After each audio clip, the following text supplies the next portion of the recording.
Vous allez assister, au débat du siècle, j'imagine, hein, dans le non, mais c'est vrai que les questions de santé, elles sont capitales, qu'elles nous concernent tous, quels que soient nos âges et que le système de santé les systèmes de santé dans tous les pays du monde et dans le nôtre n'y échappe pas, sont, face à des enjeux colossaux. On va vivre des crises, majeures. On voit déjà qu'il y a des pénuries de médicaments. Il y a des pays où ils construisent des shelters climatisés pour mettre les personnes âgées tellement, les gens ont chaud. Alors qu'est-ce que nous, faisons pour anticiper, ce qui va se passer dans les 50 prochaines années? Qu'est-ce que nous pouvons faire pour garder un système de santé, solidaire et qui ne laisse personne au bord de la route? Comment le rendre, résilient, capable de résister à tous ces chocs et ressembler aux rêves qu'on aurait tous de ce que vont être les soins, dans les prochaines années? C'est pour ça qu'on est là pour, discuter. Je vous propose de faire les choses en 2 temps. D'abord, on va entendre les intervenants de cette table ronde, ensuite on fera une petite pause en images et puis ensuite on discutera, tous ensemble, si ça vous va. Alors peut-être je commence, avec vous, Isaline Aubert-Bonnemin, puisque vous justement, vous venez d'inaugurer, ce centre, médical qui est, proche de l'hôpital, qui est en fait une réponse au fait que dans tous les cantons, les urgences sont débordées parce que tout le monde va à l'hôpital quand il ne sait plus, à qui s'adresser parce qu'on manque de médecins généralistes. Vous nous racontez un peu comment ça fonctionne?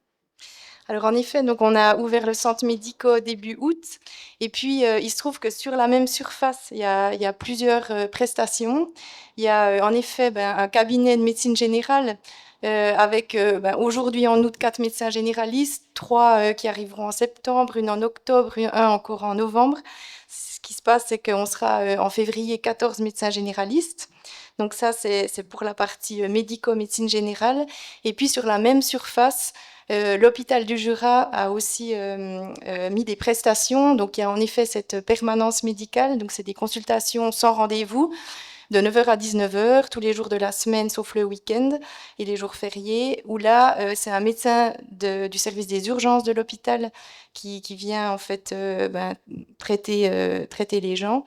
Et puis, il y a aussi le service de pédiatrie qui va ouvrir le 2 septembre, une polyclinique, c'est-à-dire que c'est des consultations sur rendez-vous, mais urgentes. Et puis, il y aura aussi un pédiatre installé dans les locaux. Et puis, il y a aussi l'unité nutrition avec diététiciens, diététiciennes et psychologues, surtout le centre de l'obésité de l'hôpital du Jura qui va venir aussi dans les mêmes locaux. C'est quelque chose dont vous rêviez depuis longtemps? Alors, j'ai toujours eu envie de faire médecin généraliste, de revenir travailler dans la région. Je me suis formée hors canton. Et puis, c'est vrai que quand j'ai eu l'opportunité, en fait, d'entrer dans ce projet, j'ai tout de suite accepté parce que ça répondait totalement aux valeurs de la médecine que j'avais. Et ça fait maintenant 3 ans que j'y travaille, ouais. Mathilde Veuve-Chapat, vous êtes, infirmière indépendante. Vous allez à domicile aussi ou vous êtes en cabinet uniquement? Alors, ça fonctionne. Oui, oui, C'est c'est bon, bon, c'est bon. c'est bon. Alors, on a fondé un cabinet de groupe en fait en février de cette année Dans et les dans les Franches-Montagnes? Franches-Montagnes à Seigneur-Légier. Nous sommes 3 infirmiers indépendants, une naturopathe. On tenait aussi à apporter une touche de médecine complémentaire, mais dans une structure quand même médicale. Et puis, nous avons aussi une assistante médicale qui nous aide à gérer la structure. On a fondé ce centre avec mon époux qui est aussi infirmier anesthésiste. Nous, on a été aussi formés hors canton, on est les deux jurassiens. Et puis, on avait vraiment à cœur de s'investir après nos bagages de l'extérieur dans notre région. Toute l'équipe qui travaille au sein du cabinet est une équipe qui agit aussi à domicile, qui intervient à domicile. Ça, c'était aussi un souhait de notre part. Étant donné qu'on est dans une région où la pénurie médicale est très importante, les Franches-Montagnes, et puis on a beaucoup de patients qui ont comme moyen de se déplacer ou qui sont simplement pas en état de se déplacer. Vous faites les soins palliatifs On aussi? fait aussi des soins palliatifs, des soins oncologiques. Donc on est une structure un petit peu isolée du point de vue géographique au niveau du canton, mais on travaille beaucoup avec des structures lointaines, aussi le CHUV, Neuchâtel, Lille à Berne.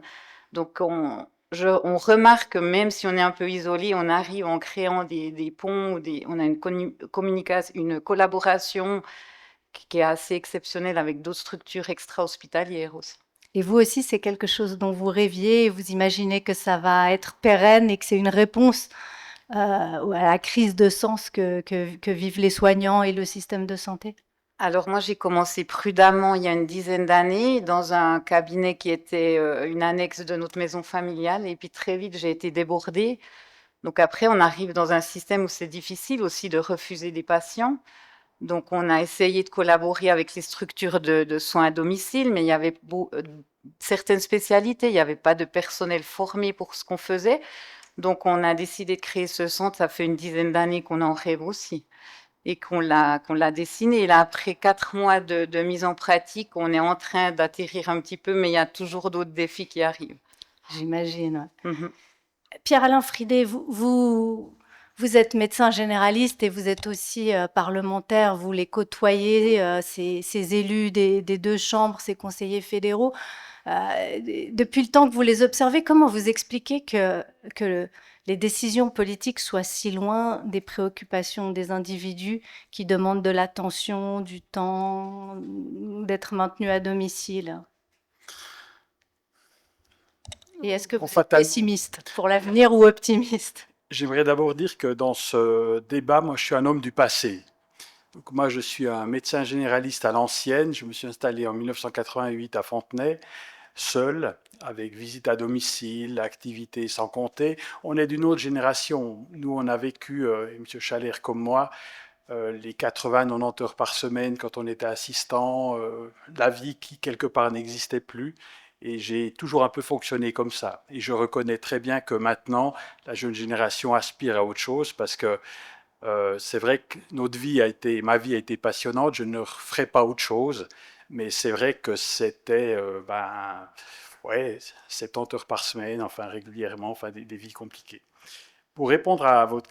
Puis encore une chose, je voulais juste dire que ce que fait Madame Aubert Bonnemain, c'est en fait un truc super que j'appelais en fait de mes voeux à l'hôpital du Jura de longue date. C'est un peu le système Baden. C'est-à-dire que l'idée, c'est à Baden, ils ont fait en fait un système de tri à l'entrée de l'hôpital qui fait que, alors on ne veut pas parler de bobologie, mais les choses qui sont moins graves pouvaient être traitées par un généraliste assez rapidement. Puis en fait, on n'encombrait pas les urgences parce que souvent c'est ce qui se passe maintenant. C'est que des gens qui ne devraient pas être là sont là et empêchent en fait le système de fonctionner. Donc dans ce sens-là, je salue vraiment votre démarche parce que c'est souvent quand même un problème aussi à l'hôpital de Delémont qu'on a connu de longue date. Pour répondre à votre question, ce qui est très compliqué à Berne, c'est que les gens font de la politique, mais ils ont aussi souvent d'autres cordes qui les maintiennent dans des positions qui sont tout à fait scandaleuses. C'est les lobbies, les liens d'intérêt. Et en fait, à Berne, on a beau parler de choses intelligentes, à la fin, il y a toujours tout qui se casse la figure. Et il n'y a aucun progrès, il n'y a aucune évolution qui se passe. On est dans un système où bien on vient de voter sur des points importants récemment. On est face à ce navire, ce paquebot ivre qui dérive avec personne qui réussit vraiment à le mettre dans la bonne direction. Et à Berne, il y a tellement de liens d'intérêt, de gens qui défendent des lobbies qu'à aucun moment des bonnes positions sont prises. Alors le système a trois problèmes maintenant au niveau de la santé. C'est l'augmentation des coûts, c'est le système même de l'assurance et surtout le système qui paye. Alors l'augmentation des coûts, moi je suis très pessimiste. La population vieillit, la technologie, les choses, on va dire, très pointues, les traitements. Moi, quand je me suis installé, il n'y avait quasiment pas de traitement chimiothérapeutique. On connaissait les 5 FU, on avait à peu près tout appris. Maintenant, pour chaque maladie, il y a des produits très chers, très compliqués, mais qui ont des résultats effectivement évidents, et on doit en faire profiter les gens. Donc, les coûts vont augmenter aussi parce que les gens ont des exigences. Ils payent énormément et ils en veulent pour leur argent. Donc, ils ne vont pas se contenter d'une demi-mesure. Ils veulent aller jusqu'au bout parce qu'ils savent que chaque année, avant que la caisse maladie paye 1 franc pour eux, ils vont payer 6 000 francs. Donc, c'est un truc clair. Le deuxième problème, après, c'est le... Je sais que là, il y a des gens qui seront intéressés par ce débat, c'est le système d'assurance. Si on avait une caisse unique, ce serait quand même vachement mieux parce qu'on pourrait faire en fait de la prévention. On pourrait voir les choses totalement différemment. Maintenant, il y a un système de pseudo-concurrence qui fait que, voilà, On croit que c'est de la concurrence, mais en fait, on a tous à des prix différents les mêmes prestations.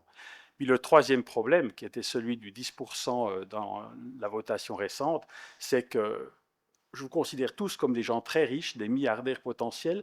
Nous payons tous ici la même prime que M. Blocher. Et ça pose quand même un problème, parce que pour un riche, ça correspond à aucun effort, et puis pour les pauvres, c'est très compliqué. Et mes collègues seront d'accord avec moi, on voit des patients qui renoncent à des soins, qui renoncent à consulter, parce que quelque part, ils n'arrivent pas à payer. Donc ça, c'est un gros problème, et je suis très dubitatif sur la capacité du politique à vraiment prendre des mesures, parce qu'à un moment donné, il y a tellement d'intérêts contradictoires, et même dans la profession médicale. Nous, ici, on est des généralistes, on ne représente pas les gens qui profitent le plus du système. Mais c'est vrai que c'est Mais open vous bar. êtes même tout en bas du système, il faut le dire une fois. C'est vrai que les choses ne se disent pas, hein. Je pense que la profession médicale, c'est celle où il y a le plus gros écart de revenus entre des spécialistes et des médecins généralistes qui, en Suisse, sont des spécialistes en médecine générale. Il faut le dire aussi, hein. Il y a des pays dont on est voisin de la France. En France, un médecin généraliste, c'est un médecin qui n'a pas fait de spécialisation. En Suisse, un médecin généraliste, c'est un médecin qui a fait une spécialisation en médecine générale. Or, les revenus, je crois que même chez les avocats, il n'y a pas une disparité aussi grande entre un radiologue ou un dermatologue et un médecin généraliste. On ne parle même pas des pédiatres ou des pédopsychiatres. Je fais juste une petite parenthèse parce que c'est des choses qu'on ne sait pas souvent. Dans le système, c'est open bar. D'ailleurs, avec mes collègues, on fera une petite quête à la sortie. Voilà, j'ai trop parlé. Non, vous avez pas dit le troisième point.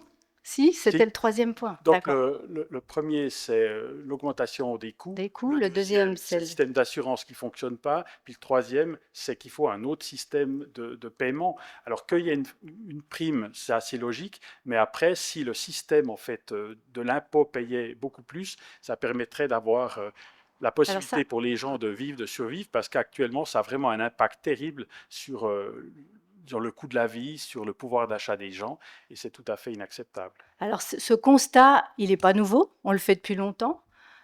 Philippe Chalère, il y a pas mal de gens qui ont essayé de changer ce système de l'intérieur en s'engageant en politique, en rentrant dans les institutions. Ça ne marche pas. Comment est-ce qu'on fait alors aujourd'hui? Vous, quel est le rêve que vous avez pour les 50 prochaines années?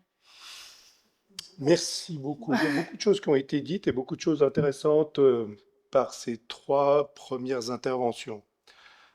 Première chose, j'aimerais revenir à ce qu'a dit mon collègue Pierre-Alain. Alors, c'est sur le plan politique, hein. Ce qui est inquiétant, c'est de dire on peut rien attendre des politiques. Mais de qui on peut attendre? Bon, ça c'est le premier problème. Si on veut changer quelque chose, il faut effectivement changer la loi. Si on ne change pas la loi, on n'y arrive pas. Quand on veut changer la loi, on voit que les citoyens que nous sommes votons contre. On a voté contre le frein au coût, alors pas individuellement ou par canton, mais en Suisse, on a voté contre le frein au coût. Donc on ne veut pas changer. On a compté contre les 10%, on ne veut pas changer. On veut voter contre le managed care, on a voté contre. Au niveau fédéral, on vote contre la prévention. On a encore vu avec le tabac quel a été le résultat Des chartes. Parlementaires, pas les Des citoyens. parlementaires, tout à Ouais, fait, les citoyens. pour le tabac. Mais ce que je veux dire, c'est qu'on voit qu'il y a toujours un blocage qui est dû à des lobbies, blocage qui est dû à nos positions individuelles, parce qu'on est en bonne santé, parce qu'on est un tout petit peu plus riche, parce qu'on n'est pas malade en ce moment, etc. Donc on voit qu'il y a énormément d'éléments. Si on veut sortir de ce tunnel, je pense qu'il y a des exemples potentiels. Il faut partir de la base. La base, c'est qui? C'est vous, c'est nous. C'est-à-dire, c'est les citoyens, c'est les patients. Et c'est les professionnels. Là, on voit déjà autour de la table qu'on a 2 professionnels qui sont engagés déjà dans des transformations. On le voit pas, enfin, on le voit, on s'en rend compte, mais ils s'engagent dans des transformations qui sont des transformations nécessaires et qui sont les transformations d'avenir. Mais le système ne les supporte pas, en gros. On voit que l'hôpital a dû se battre pour créer Medico, il a dû se battre contre les professionnels, contre un certain nombre d'opinions publiques, contre les politiques. Des jeunes médecins s'engagent. Puis on voit aussi que dans les Franches-Montagnes, on a ce cabinet d'infirmiers et de médecine alternative qui essaye d'émerger, mais comme l'a dit ma collègue avant, avec beaucoup de difficultés, alors qu'ils répondent à un vrai besoin. Ça, c'est des constats qui sont aujourd'hui évidents. Alors, comment on fait? C'est vrai. Encore un élément qui m'a un petit peu, pas inquiété, mais qui pose quand même le problème citoyen. Parce que ce que dit Pierre-Alain, il dit, mais les gens c'est vous, c'est moi. Les gens, ils en veulent pour votre argent, pour son argent. Et c'est open bar, le système de santé. Est-ce que vous voulez pour votre argent? Est-ce que vous êtes des consommateurs de soins? Est-ce que vous dites, j'ai payé ma prime, donc aujourd'hui, je vais vite chez le pharmacien chercher un peu plus de Dafalgan ou d'aspirine? Ou est-ce que vous dites, bah tiens, je me fais encore vite une IRM parce que j'ai passé ma franchise? Est-ce qu'on est vraiment des consommateurs? Ou est-ce qu'on nous pousse à consommer? Parce que les médias, merci Isabelle, parce que le système et les lobbies nous poussent à nous dire, voilà ce qui est utile si vous voulez rester en bonne santé. Et ça, c'est des croyances qu'on nous fait croire. On nous fait croire qu'on sera en meilleure santé en dépensant moins. Ça ouvre toute une question sur les systèmes de santé et puis de montrer aussi qu'il y a des systèmes de santé qui dépensent moins que nous et qui ont finalement des mêmes indicateurs ou des indicateurs meilleurs, notamment dans le cadre d'espérance de vie sans maladie. Donc, tout ceci pour dire qu'il y a des solutions qui peuvent émerger, on en voit deux, et qu'il faut trouver une alliance entre des professionnels de terrain, infirmiers, pharmaciens, médecins généralistes surtout, dans des territoires, des acteurs politiques locaux et des citoyens, pour se dire on construit quelque chose ensemble. L'argent est là. On nous fait croire, comme pour l'AVS, qu'il n'y a pas d'argent. On nous fait croire qu'on n'a pas d'argent pour le système de santé. On nous fait croire qu'il va coûter trop cher et qu'on doit baisser les catalogues des prestations. C'est faux. C'est faux. On a beaucoup d'argent. Nous sommes le pays qui dépensons le plus, hormis les États-Unis, mais pour des raisons bien particulières, en Europe. On a énormément d'argent en Suisse. Simplement qu'il est mal utilisé, mal distribué et pas dépensé là où il y a vos besoins, les besoins de la population, les maladies chroniques, la prévention, la coordination, les nouveaux métiers, infirmiers, infirmières, les médecines alternatives, les pharmaciens. Donc, si on redistribue l'argent qu'on donne aux soins aigus et aux hôpitaux, on peut faire, avec cette manne, on peut faire autrement. Ce qui ne veut pas dire qu'on ne doit pas avoir des hôpitaux pointus, qu'on ne doit pas avoir.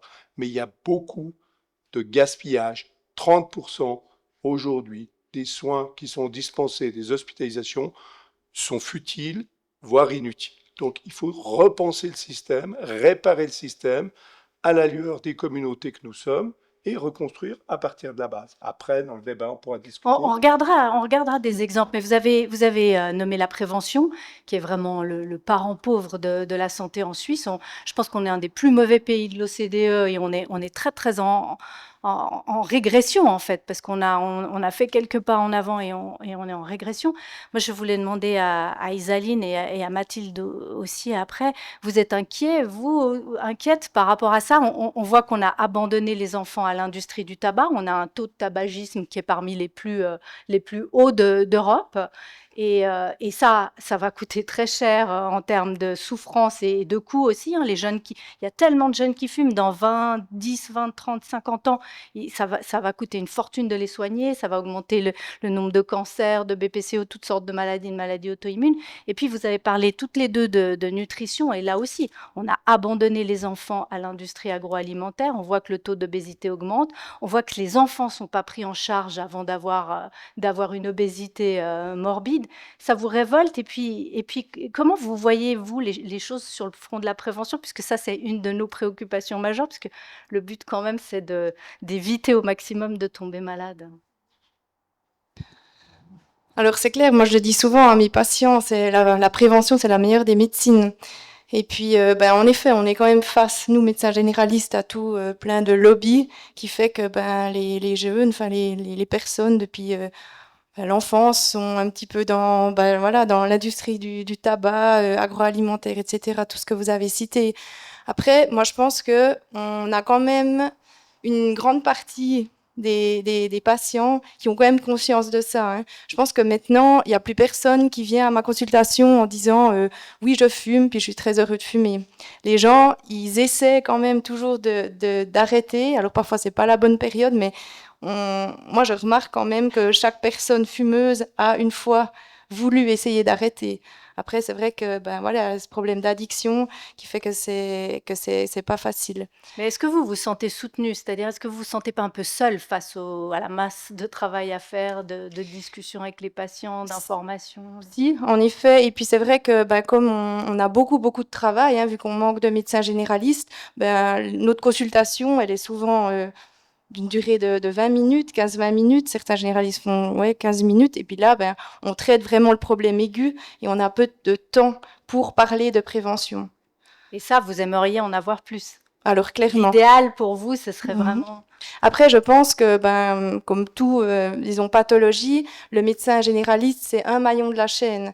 Donc, typiquement, pour tout ce qui est prévention, là, il l'a juste cité, hein, Philippe, c'est-à-dire je pense que là, on aurait aussi besoin d'avoir d'autres professionnels de la santé pour nous soutenir, qui auraient aussi peut-être plus de temps, et puis qui seraient très certainement aussi encore mieux formés que nous, pour discuter avec la personne, et puis la sensibiliser, au niveau de la prévention, de plusieurs choses, ouais. Mathilde Veuve-Chapat, vous pensez que vraiment l'interprofessionnalité, c'est l'avenir, et est-ce que vous pensez qu'il va y avoir plus d'acteurs dans le domaine des soins, et il y aura moins de différence entre les médecins et les autres types de soignants à l'avenir? C'est vrai que ça, c'est l'idéal, hein. Après, on est face à un gros morceau. Moi, Si on rêve, j'ai si on vu, imagine. si on rêve, tout à fait. Moi, j'ai vu un grand changement dans le système de soins sur le terrain. Après, l'après-Covid a été très compliqué pour nous sur le terrain. J'ai l'impression que le système de santé, qui était déjà très axé sur la réparation, il s'est un petit peu embardé comme ça. Je vois des patients en situation aiguë, notamment au niveau oncologique, et puis c'est des patients qui sont souvent perdus, qui sont plus maîtres de ce qui se passe pour eux. Ils sont balancés de spécialiste en spécialiste, et les médecins traitants qui sont peut-être un peu manquants, enfin, qui n'ont pas le temps d'aller au bout des choses. C'est comme si le système s'était désynchronisé. Et puis, c'est vrai que sur le terrain, moi, j'ai des patients encore hier. Je suis allée à domicile d'un patient. Ça faisait 2 jours qu'il était de retour à domicile pour des soins aigus, puis personne nous avait avertis. Donc, c'est le patient qui appelle. Donc, ça, c'est nouveau. J'ai l'impression que depuis quelques années, depuis le Covid, il y a un grand problème par rapport à ça. Donc, clairement, si on consolide les liens qu'on a entre professionnels en intra-hospitalier et en extra-hospitalier, je pense que c'est aussi en termes de collaboration et puis de garde-fou autour du patient qui a besoin de ces présences et de cette unicité, hein, autour de lui. Après, en termes de prévention, c'est toujours compliqué. Nous, on est privilégiés parce qu'on va sur le terrain, on va dans les familles, donc on voit comment ils vivent. Nous, on a axé nos valeurs en fait de soins plus sur de revenir aux valeurs des personnes, de responsabiliser les personnes, parce qu'ils ont souvent des bonnes pratiques. Alors, c'est des pratiques des fois ancestrales qui n'ont pas forcément de sens, mais au lieu de démonter en fait ces pratiques, on essaye de comprendre qu'est-ce qui est bon pour eux avec eux. Et puis ça, c'est quelque chose on donne des études, on se base sur des études du CHUV ou ailleurs, ou du Jura, et puis on essaie de voir, mais qu'est-ce qui fonde leur pratique de soins et sur qu'est-ce qu'on peut aussi améliorer par rapport à ça. Et les patients, c'est vrai que ce qui est génial, c'est qu'on voit maintenant depuis 10 ans, on a beaucoup de retours positifs et c'est des patients qui deviennent autonomes. Donc en matière d'économie des soins, ben, je pense que ça c'est Ils une deviennent piste autonomes aussi. parce que vous On les faites de l'éducation responsabilise, voilà. thérapeutique, c'est ça? Et puis c'est vrai que les prises en charge, souvent ils attendent qu'on leur donne 10 rendez-vous. Au début c'est rassurant. Alors nous on leur dit tout le temps on est là si vous avez besoin de nous. Puis très vite ils deviennent autonomes malgré de lourdes pathologies. Mais quand vous dites, il faut aller voir les gens comment ils vivent pour pouvoir comprendre quelles sont leurs pratiques. Typiquement, on dit aux personnes âgées, faut pas oublier de boire. Mais et elles vous diront oui, oui, j'ai bu, j'ai bu. Puis en fait, si vous leur laissez une bouteille, vous voyez qu'ils n'ont pas assez bu à la fin de la journée. Et c'est vrai qu'il y a qu'un soignant qui vient à domicile, et ça n'a pas besoin d'être un médecin ou une infirmière. Ça peut être une aide-soignante, un aide-soignant, même quelqu'un de la communauté qui va voir, qui va voir si effectivement elle boit suffisamment. Souvent, elle croit qu'elle boit suffisamment. Et la même chose pour l'alimentation. Les conseils oraux, ça suffit pas. Comment est-ce qu'on peut être plus proche de la communauté? Après, ça demande aussi une énorme communication de notre part sur le terrain. Après, moi, j'ai conscience, j'ai travaillé dans beaucoup de milieux aigus, que c'est lourd pour un médecin en intra-hospitalier de recevoir des rapports, des soins à domicile qu'on n'a pas le temps de lire. Donc, c'est vrai que nous, on essaye toujours de faire des transmissions ciblées et puis précises, qui ont pour but d'un petit peu parfaire la connaissance du patient. Isaline Aubert-Bonnemain, vous espérez que l'intelligence artificielle vous soulage d'une partie de l'administratif? Est-ce que vous y croyez? Alors, si c'est pour de l'administratif, bien volontiers, oui. Après, ben, dans le centre médical, on a essayé justement d'alléger le plus possible les médecins du point de vue administratif, c'est-à-dire de s'appuyer ben, du personnel de l'hôpital du Jura qui sont vraiment là pour ben, réviser des factures ou envoyer des rapports, enfin des choses où finalement ben, le médecin n'a pas besoin enfin, éviter en fait au médecin de faire ça pour qu'il puisse vraiment se concentrer sur sa pratique médicale. Donc, on tend déjà avec le système médical à faire ça. Après, c'est clair, si l'IA peut nous soulager encore, bien volontiers, oui. Alors, Philippe Chalère, et peut-être vous aussi, Pierre-Alain Frédé, est-ce qu'on peut pallier le manque de personnel médical avec ces outils-là? Et est-ce qu'il y a des modèles qui montrent qu'avec ce qu'on a, on s'en sort mieux? Je ne sais pas, par exemple, en salariant un certain nombre de professionnels de la santé pour qu'il n'y ait plus besoin de faire des factures et passer du temps à ça? Philippe? Ok, oui, il y a plus, il y a plusieurs, il y a plusieurs questions, mais j'aimerais juste rebondir sur un élément que Mathilde a soulevé et qui est très important pour la suite de la réflexion. Elle a parlé de solidarité, en fait, solidarité régionale. Donc, c'est clair qu'il faut créer des solidarités régionales. Ce n'est pas un cabinet d'infirmiers ou un médecin généraliste qui arrive à créer ces solidarités. Donc, c'est les communes, les associations et puis les citoyens. En fait, on arrivera à s'en sortir si on s'y met tous dans le cadre de ces solidarités. L'autre élément qui est important, c'est de s'appuyer sur les compétences des personnes. Et c'est vrai aussi, et mon collègue aussi, les patients qui arrivent, et quand on sait écouter les plaintes et les besoins des patients, qu'on sait les accompagner dans ce qu'ils ont, que valoriser leurs compétences, eh bien, on arrive à créer une alliance qui va plus loin et et de s'appuyer sur ces compétences. Mais vous parlez des patients qui peuvent se déplacer, qui Non, peuvent à comprendre. domicile. Comment vous faites avec les patients chroniques, très âgés, qui ont plusieurs maladies? Ben, c'est là que le système doit aujourd'hui désinvestir, parce qu'on est dans un système hospitalo-centré et centré sur les maladies aiguës. Alors qu'on a aujourd'hui des sociétés qui sont centrées sur les maladies chroniques de longue durée et plus sur des phénomènes aigus. Des maladies aiguës, elles ont, les hôpitaux sont là pour ça. Mais tout est concentré sur l'hôpital. Donc on doit concentrer sur les régions et créer ces centres régionaux, ces centres communautaires régionaux faits et en réseau faits des personnes qui sont là autour de la table. Vous êtes d'accord avec ça?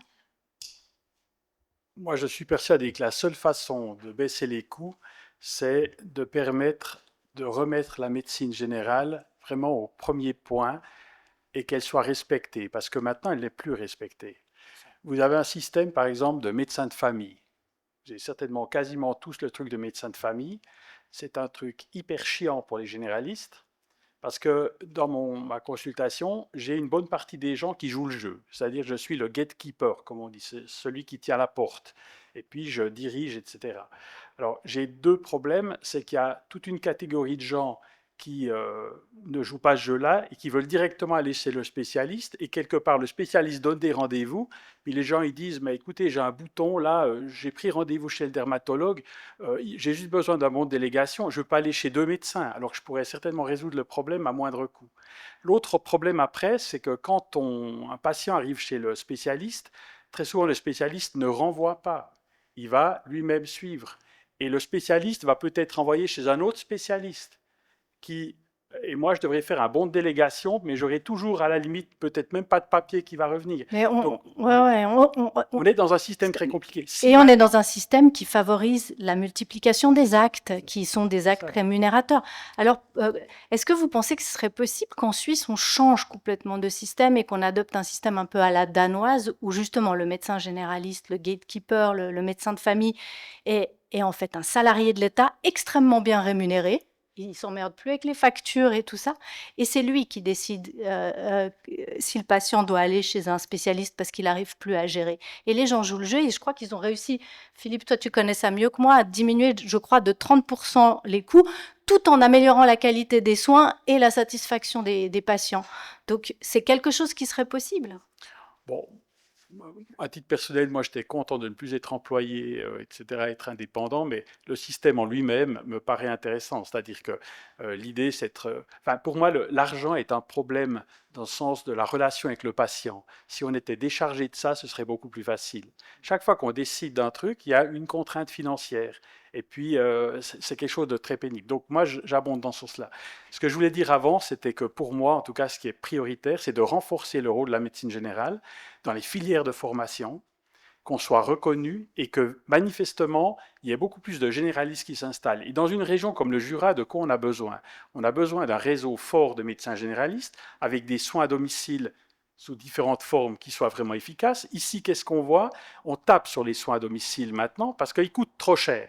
On a une population très âgée qui est à domicile pour éviter des hospitalisations ou bien des entrées au home. On a besoin de beaucoup de gens pour les maintenir à domicile, mais bon, ça coûte cher. Donc on commence maintenant à les De toute surveiller. façon, C'est la très, très santé, compliqué. ça coûte cher. C'est sûr que c'est toujours cet argument qu'on sort. Et comme disait Philippe Chalère, l'argent, c'est pas un système économique comme un autre. La santé, c'est pas, on peut pas industrialiser la santé. Donc il faut accepter l'idée que, ben, on a une enveloppe fermée. Effectivement, on a des ressources limitées, mais il faut les dispatcher au mieux. Oui, mais si on engage vraiment des moyens dans cette médecine de proximité, on aura beaucoup moins d'hospitalisation, moins de gens qui seront dans des homes, ça va aussi rapporter. Puis l'autre élément qui est quand même très important, c'est que dans un hôpital, dans un canton comme le Jura, on n'a pas besoin de grands hôpitaux qui font des choses très très pointues et extraordinaires. Là, on a des centres universitaires, donc il faut des hôpitaux de proximité qui s'occupent de la gériatrie. Parce que c'est ça la réalité d'aujourd'hui.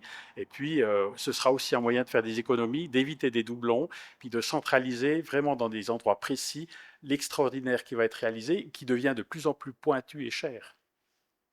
Mais comment on fait pour réenchanter la médecine générale? Parce que c'est vrai, je ne sais pas, racontez-nous un peu vos études, mais quand on pose des questions dans les volets de troisième et quatrième, il y a des tas de jeunes qui veulent faire de la médecine générale et plus on s'approche du final et moins ils sont nombreux et à la fin, il n'y en a plus beaucoup qui, comme vous, acceptent de s'installer. Ouais, moi, c'est vrai que j'ai commencé mes études de médecine en 2015 et je pense que c'est à ce moment-là où on a commencé vraiment de beaucoup parler de médecine générale. Donc moi, durant tout mon cursus, on commençait en fait d'essayer de faire apprécier la médecine générale aux étudiants. Et je crois que, ben, en rediscutant aussi encore avec des étudiants actuels, c'est toujours de plus en plus favorisé. Il y a aussi cette filiale à l'université de Fribourg où on peut en fait ben, très rapidement en fait décider de devenir médecin généraliste et puis après ben, on a ouais, les études en fait en fonction de ça. Après c'est vrai que pour rebondir à ce que dit Pierre-Alain, moi je pense qu'il y a aussi matière à développer des hospitalisations à domicile. Et puis ça, ben, on en a déjà entendu parler, ça commence aussi de se faire, en tout cas dans le canton de Vaud.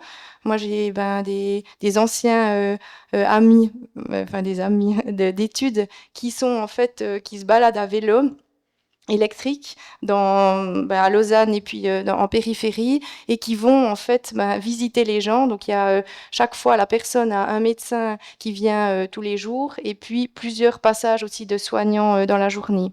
Et puis là, c'est vrai que maintenant on développe toutes sortes de capteurs où on peut se dire qu'on peut suivre aussi la personne en étant éloigné, c'est-à-dire on peut vérifier sa tension, sa saturation, etc. à distance et puis réagir si jamais il y a des paramètres qui nous semblent pas corrects et puis retourner vers la personne.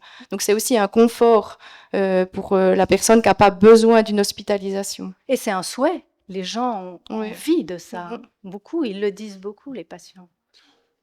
Oui, sur la médecine générale, je pense que il y a deux éléments. Un, c'est l'image du médecin généraliste, hein. Pierre-Alain nous a dit 70 heures tout seul dans son cabinet.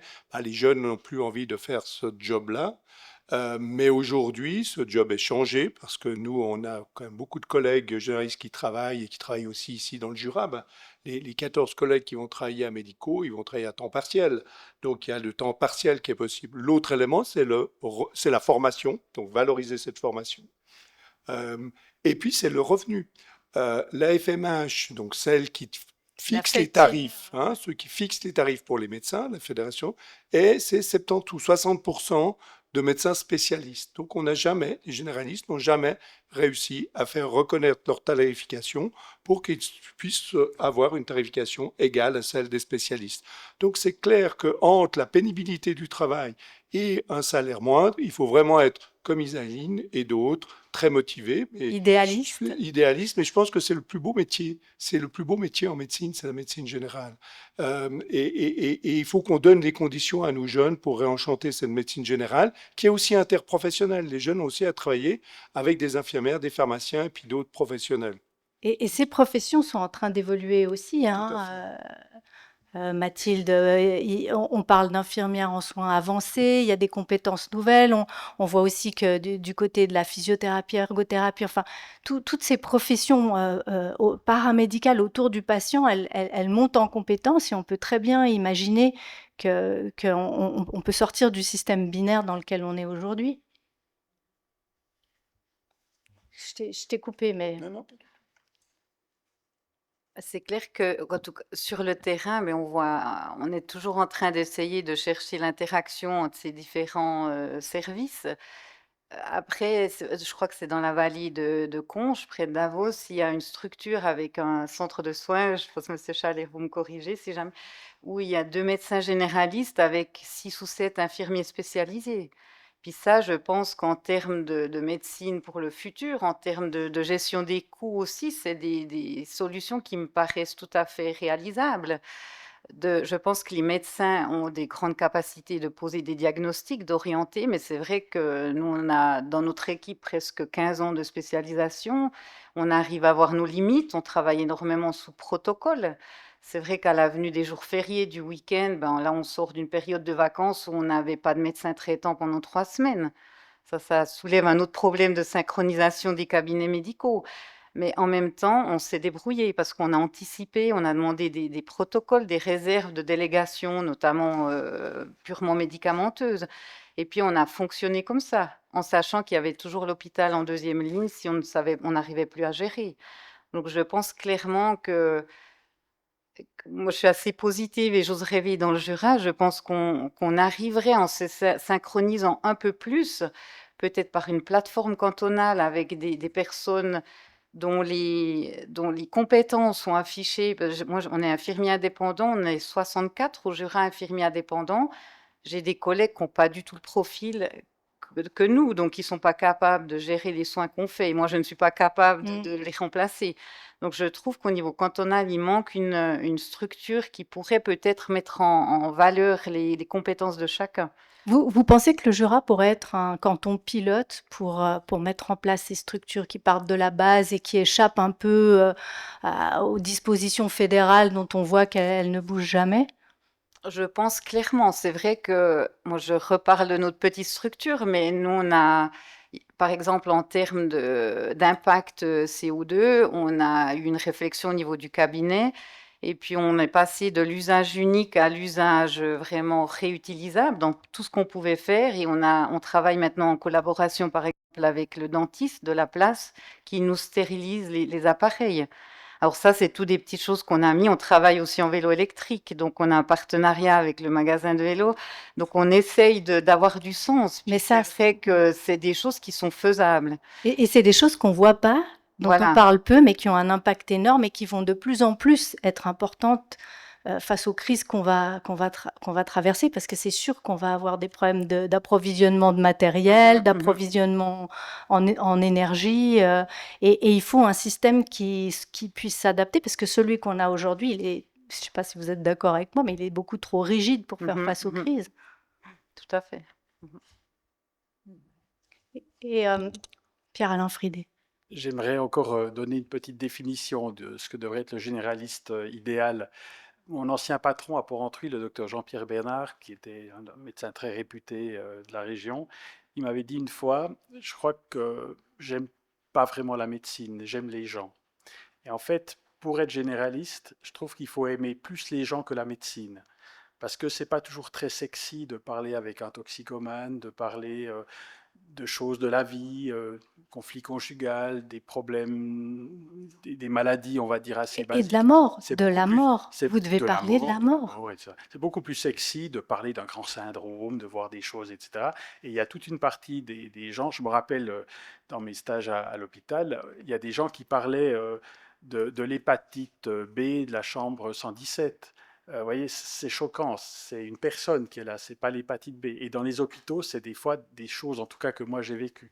Et je trouve plus intéressant de s'intéresser aux gens dans leurs différences, dans leurs spécificités. Et c'est ces gens-là qui nous enrichissent.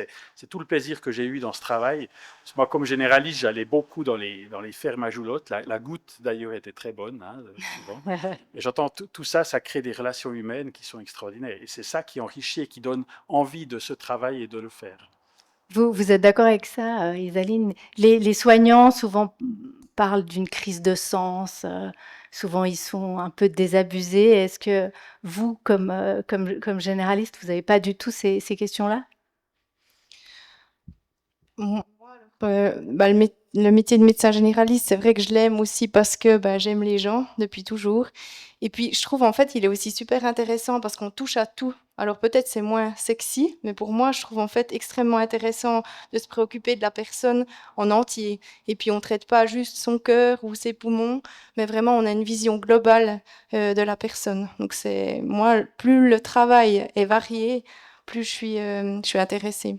Et la médecine, c'est une vision de l'homme, c'est une anthropologie, c'est une philosophie, Philippe Chaher. Si, si, je pense que individuellement, les soignants que nous sommes et ceux qui sont autour de la table sont des exemples, et tous les autres aussi, ceux que vous rencontrez au quotidien, sont des gens admirables, sont des gens qui ont envie de s'occuper des autres et de la communauté. Seul problème, enfin pas le seul problème, mais une des difficultés, comme on l'a vu tout à l'heure, c'est que chaque professionnel travaille avec un financement à l'acte. Donc chacun doit faire des actes. Et on voit que ce système est fragmenté. Même aux Franches-Montagnes, on a entendu tout à l'heure Mathilde qui nous disait, bah oui, voilà, les médecins ne sont pas synchronisés. Il n'y a personne qui a la responsabilité de cette population proche pendant ses vacances, parce que les gens ne se parlent pas, ne se synchronisent pas. Moi, je dois attendre des délégations des médecins, ou parfois, pour certains traitements, je dois attendre qu'on me donne une prescription, alors qu'elle est autonome, et que si le médecin est en vacances, on ne peut pas lui donner la prescription, donc fait en sorte que ce patient doit aller aux urgences, etc. Donc, c'est parce que les professions sont morcelées aussi. Les professionnels n'ont pas voulu déléguer entièrement des tâches aux infirmières ou aux pharmaciens pour des questions de revenus, pour des questions de prestige, pour des questions. Donc, on voit que les professionnels sont engagés. On a suffisamment d'argent, il y a suffisamment de professionnels, c'est mal réparti. Et si on travaille par budget, par région, c'est-à-dire si on a un budget, on travaille tous dans un budget. Et on se pose les questions, qui fait quoi, à quel moment, et comment on s'organise pour garder une population en santé. C'est ça les principes. Là, tout le monde est fragmenté, tout le monde doit aller chercher son financement à l'acte. Et puis quand Mathilde Desac, si elle s'occupe d'une personne à domicile et qu'elle dépasse les minutes, elle ne sera pas payée, donc elle ne peut pas. On le fait sur compte. Isaline, c'est pareil, comme elle l'a dit tout à l'heure. Si elle veut faire de la prévention, elle n'a pas le temps, alors que c'est important de faire de la prévention et de l'enseignement thérapeutique pour que ce patient, effectivement, arrête de fumer, perde du poids, etc. Donc, le système ne pousse pas aujourd'hui à cette belle harmonie auquel on aspire tous. Et puis, peut parler après des rêves qui sont marqués par ceux qui ont préparé l'exposition, et puis s'y arrêter. Quand on écoute la population, ils ont des rêves qui sont pas la fragmentation, mais qui sont la réunion de la santé, du social, etc. Bon, on va discuter avec vous tout de suite. Moi, j'ai juste une dernière question à vous quatre. J'aimerais que chacun réponde brièvement. Est-ce que tout le monde est d'accord sur le constat? On est dans une crise majeure, notamment économique. Est-ce que vous pensez que si on la solutionne pas rapidement, la médecine telle qu'on la connaît, comme philosophie, comme image de l'humain, pourrait simplement disparaître? Est-ce qu'on pourrait se retrouver rapidement dans un système comme aux États-Unis où les riches ont la meilleure médecine du monde et les autres une médecine vraiment nulle? Isaline? Est-ce qu'on est est-ce qu'on est dans une urgence absolue, en fait? Moi, c'est vrai que je pratique pas depuis des années, donc en fait, je pense que j'ai aussi moins de recul que là mes deux collègues. Moi, je suis plutôt nature positive, donc je me dis, c'est sûr, il faut maintenant réagir. On doit réagir, et puis je pense qu'on peut faire quelque chose, mais au niveau régional. Et puis, il faut pas, je pense, attendre que ça se passe plus haut pour réagir. Il faut, je pense que justement se serrer les coudes, se connaître les uns les autres et puis développer des choses dans notre région. Pierre-Alain? Je pense que, enfin, je veux encore juste ajouter un truc par rapport à ce que disait M. Chalère, c'est que le système, effectivement, c'est un paiement à l'acte. Tout le monde regarde un tout petit peu son porte-monnaie. Puis l'autre élément, c'est que les carnets de rendez-vous des soignants ont horreur du vide. Donc, quand vous n'avez pas assez de boulot, vous multipliez les actes, vous faites des rendez-vous, etc.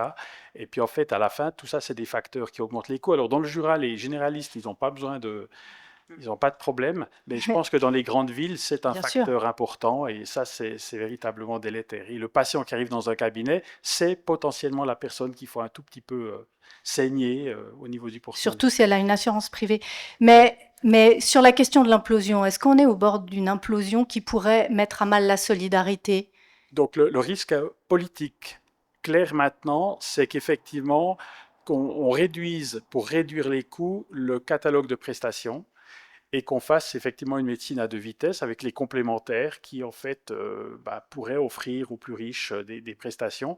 Ça, c'est un risque évident et je pense que si on ne trouve pas de solution, on va dans le mur pour une raison simple, c'est que les gens ne pourront plus payer leur prime de caisse maladie.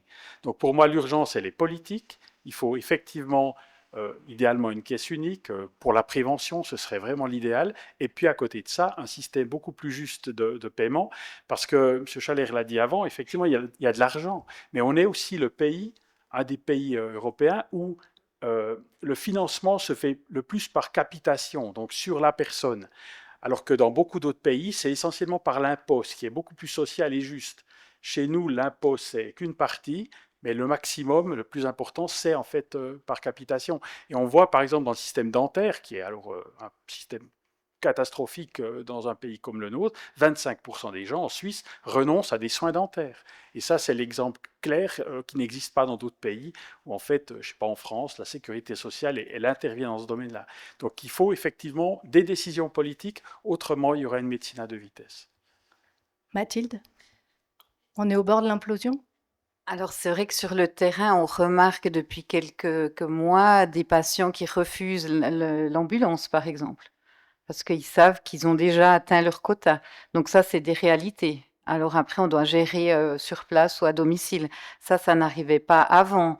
Après, l'idée de la médecine complémentaire pour renforcer la médecine enfin les assurances complémentaires, comme disait Pierre-Alain, je pense que c'est une excellente idée. Nous, on voit aussi beaucoup de patients qui essayent de court-circuiter les consultations médicales qui se présentent à nos cabinets parce qu'ils ont des franchises à 2500 francs et puis ils veulent leur rendre avoir des consultations un peu à coût moindre dans notre cabinet.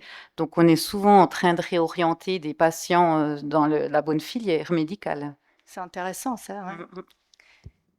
En deux mots, Philippe? Ça va être difficile. Juste, Ah, oui ou non, on est au bord de l'implosion et si on réagit pas rapidement, ça va mal finir? Oui. Et si on réagit rapidement, dans 50 ans, ce sera bien. Non, je pense qu'effectivement, le risque politique aujourd'hui, compte tenu des forces politiques à Berne, c'est la baisse de catalogue. Et on va avoir une augmentation de 7, 8, 9% cet automne. Donc on va sentir de nouveau passer en fait cette pression.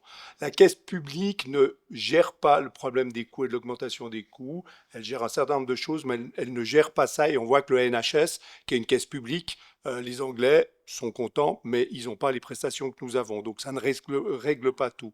Ils attendent, oui, mais ils attendent des fois 3 ans pour une prothèse de hanche. Hein. Mais c'est un problème de décision politique.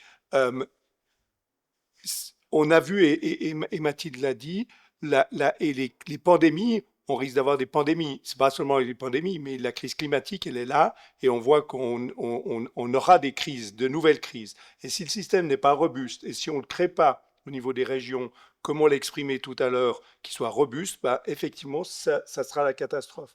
Et ce qu'on a vécu au Covid, on le vivra de manière beaucoup plus importante parce que l'argent sera détourné aussi vers d'autres priorités. Donc c'est une refondaison du système, mais tout en étant conscient qu'on ne peut pas le changer compte tenu de la LAMAL. Il faut faire des expériences pilotes et essayer de développer sur le terrain avec la population et les équipes de soins primaires des solutions qui sont viables. À Genève, on va dès le 1er janvier 2025 avec un assureur pouvoir offrir des centres de santé communautaires gratuits pour répondre au problème d'accessibilité. Effectivement, à Genève aussi, 20% des gens renoncent à des soins parce qu'ils ont pris des franchises élevées et qu'ils ne peuvent plus payer leurs soins.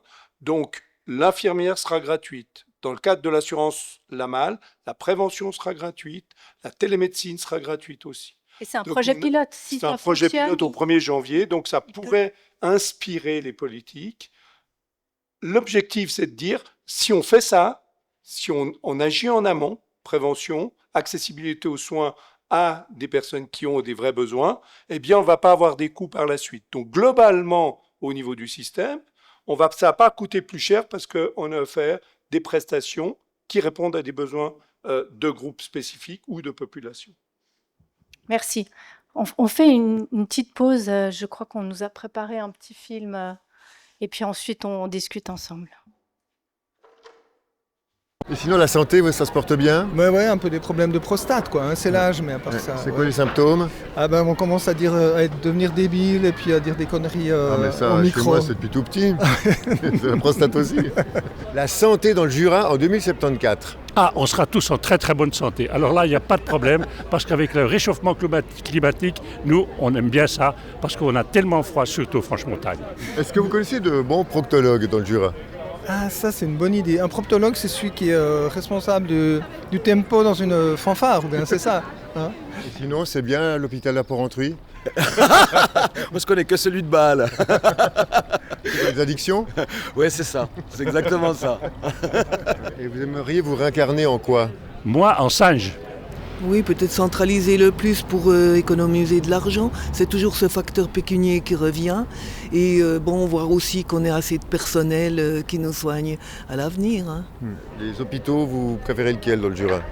Alors, de Léman, on est bien gâtés. Moi, j'ai toujours été très bien servi parce que j'ai fait pas mal d'hôpitaux, Bâle, Lausanne, Léman, mais j'ai rien à dire. J'ai toujours été gâté dans les hôpitaux. Où c'est qu'on mange le mieux? Partout. Je pense que ceux qui réclament, c'est ceux qui ne mangent pas bien à la maison. Vous aimeriez mourir de quoi? De rien. Mourir d'une mort naturelle. C'est-à-dire? Comme ça. Prendre une météorite sur la tronche? Non, comme ma maman est décédée. Voilà, je me couche le soir, le matin je me lève plus. C'est une mort fantastique. Le pire, c'est de se réveiller mort. D'une cirrhose, dans les Franches-Montagnes, pourquoi pas dans un opposieux. Voilà, en rentrant. Je vous remercie, monsieur. Mais de rien. Vous aimeriez déménager un jour ici? Pourquoi pas, ouais. C'est quoi comme métier? Ostéopathe. Et ben voilà, on a besoin justement. On a besoin ici, ouais clairement. Au niveau santé, on peut venir s'installer. Beaucoup, je sais, ouais. Ça vous intéresse pas de gagner moins, travailler plus? Je vais réfléchir. Il paraît que comme il n'y a pas de boîte de nuit à Moutier, le Jura envisage de vider l'hôpital, de le réorganiser en boîte de nuit sur plusieurs étages. Vous en pensez quoi de cette idée? C'est pas forcément une mauvaise idée, ça, finalement. Quand on voit l'hôpital, peut-être qu'on peut se dire que ça serait peut-être une solution.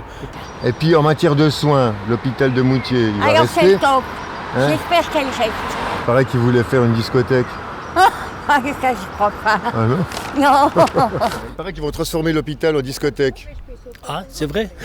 Ah, je sais pas. Alors. Comme à Rimini. Ah, comme à Rimini, ce serait pas mal alors. Ouais. Je voulais savoir de quoi tu préférerais mourir et dans quel hôpital du Jura? Alors, déjà pas dans un hôpital du Jura. Et puis, s'il faut mourir, paraît-il, il faut, le plus rapidement possible. Voilà. Pas tout de suite quand même. Non, j'ai encore une question. Ça dure peu de temps. Vous aimeriez mourir où dans le Jura? Dans mon lieu d'origine, à Villars-sur-Fontenay. Les soins médicaux? Ah ben alors écoute, ça c'est une grande question. Je pense qu'il faut déjà régler la question de la malle. Ouais. Ouais. Et la gastro-entérologie vous préoccupe en ce moment? La malle à la tête. Petite question sur le Jura en 2074, il ressemblera à quoi? Bah alors, j'aimerais bien être là pour le savoir, mais aucune idée. C'est grillé pour être là. Ah ouais. Sauf si la médecine fait de gros progrès. C'est ça, voilà. Voilà, Ouais. qu'ils vont monter un centre de cryogénie dans le Jura. Ah mais je signe de suite. À Bonfol, à la place des déchets toxiques. Bah je signe tout de suite. À la place des décès toxiques ouais. C'est une bonne idée, non? Alors bah magnifique. À quoi ressemblera le Jura dans 50 ans? On sera mort, nous. Qu'est-ce que ça dit? On sera mort. On sera mort, ouais, ça c'est sûr. Pas forcément si la médecine fait des progrès. Ah bah. Ah, ouais, non, puis ça nous intéresse. Moi, ça m'intéresserait pas. Non, pourquoi, monsieur? Mais écoutez, voir, on est déjà mal foutu à 70, encore 50 ans, ben, c'est la misère. Oui, mais on va tout remplacer. Mais ouais, ben, les autres, je m'en fous, moi. Il y aura beaucoup à remplacer dans le canton. Ah ouais. Il y aura beaucoup de choses à Dans remplacer. 50 ans, à quoi ça veut ressembler? Vous avez un remède contre la gueule de bois? Ouais, on recommence. L'humour, c'est un bon moyen de mettre un peu un voile sur la réalité, hein, et d'oublier un peu les choses qui nous angoissent. Le fait que, bah, voilà, on risque tous la maladie, la souffrance, et que de toute façon, on mourra tous un jour. Donc, voilà. Alors, je ne sais pas si vous avez des questions pour les intervenants de la table ronde, si vous avez envie de faire une remarque. Merci beaucoup. On m'entend là? Ok. D'abord, avant de poser ma question, j'aimerais rendre hommage à cette équipe-là qui est avec nous. Parce que Pierre-Alain l'a dit, ils sont très déconsidérés. J'associe aussi madame qui n'est pas médecin, mais qui est dans les soins de base, dont on a tous besoin. Et ils sont extrêmement déconsidérés, ce qui est un scandale. Parce que ce sont les médecins les plus importants dans le système de la santé. Si eux, ils nous dirigent au bon endroit, eh ben, tout ira bien. S'ils nous dirigent mal, parce qu'ils n'ont pas le temps, etc., on pourrait avoir des problèmes ou s'ils ont loupé un diagnostic. Moi, j'estime qu'ils sont extrêmement importants. Et puis, merci à vous pour ce que vous avez fait ou ce que vous faites encore. Puis ma question, elle s'adresse au docteur Chaler. Vous avez dit qu'il y a 30%, si j'ai bien compris, hein, de soins futiles ou inutiles dans les hôpitaux. Vous pouvez élaborer là-dessus? Puis comment on peut freiner ça?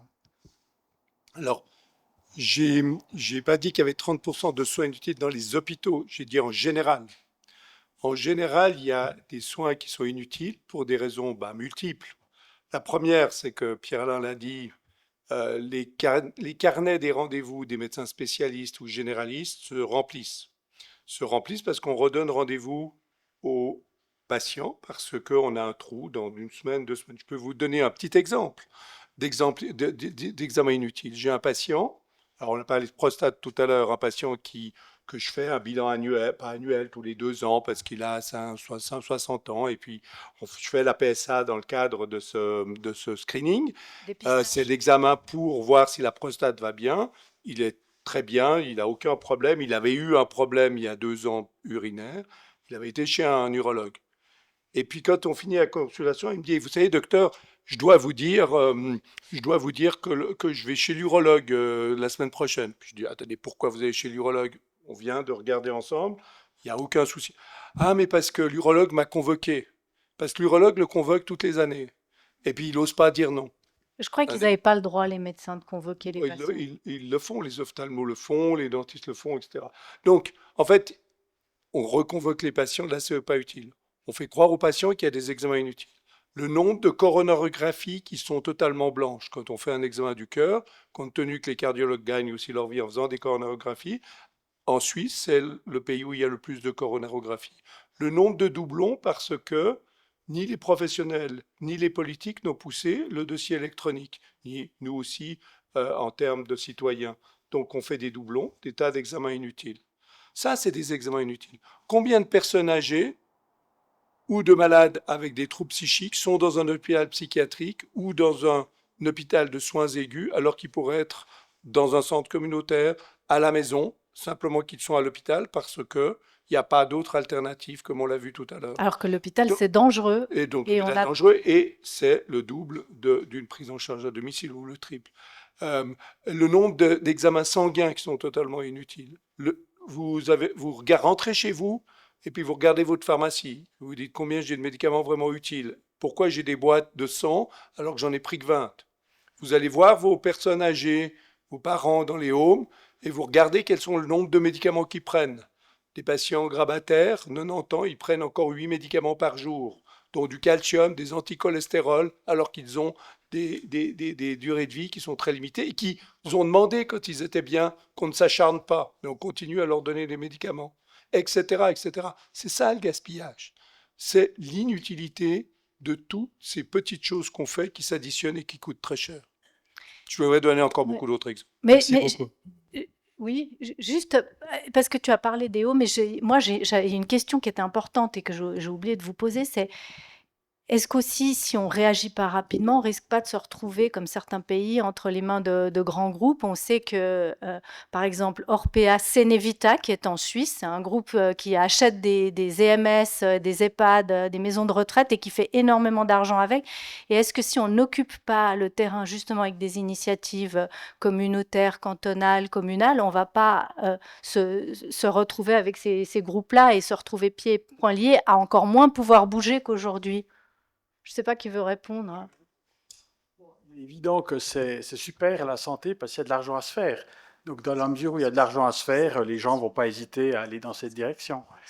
Pour continuer sur la question posée par la personne qui a posé la question, le vrai problème aussi d'un généraliste dans le choix, surtout face aux informations des gens qui ont découvert Internet et puis qui savent maintenant plein de choses, c'est qu'on peut leur dire non, il n'y a rien. Mais quelque part, les gens, ils veulent souvent plus et puis il y a une pression très très forte qui existe. Et puis ils ont l'impression qu'on s'occupe mal d'eux si on leur dit qu'il n'y a rien. Ouais. Et en fait, Voilà. par exemple, vous avez, je donne un exemple que j'ai vécu récemment, je vois quelqu'un avec une entorse banale du genou, petite lésion du ligament latéral interne, etc. C'est absolument rien, il n'y a pas d'épanchement articulaire, donc c'est un peu de physio, des antalgiques, anti-inflammatoires et tout. La personne, je lui ai refusé une IRM, ben, elle est allée après chez un autre confrère et elle a vu son IRM. Parce que quand on a un problème de genou, en 2024, on fait une IRM. Hein? Donc ça, c'est tout ce genre de choses-là qui pose un peu problème. Et c'est des examens. Et c'est des problèmes à tiroir, c'est des problèmes à tiroir, parce qu'on pourrait se dire que si une IRM coûtait 150 francs ou 100 francs, peut-être on en ferait plus facilement, puis on préviendrait aussi des problèmes, mais là, c'est beaucoup trop cher. Hein, donc, Et dans notre région, ben, quand on a un problème sportif, traumatique, on va à la Moutons.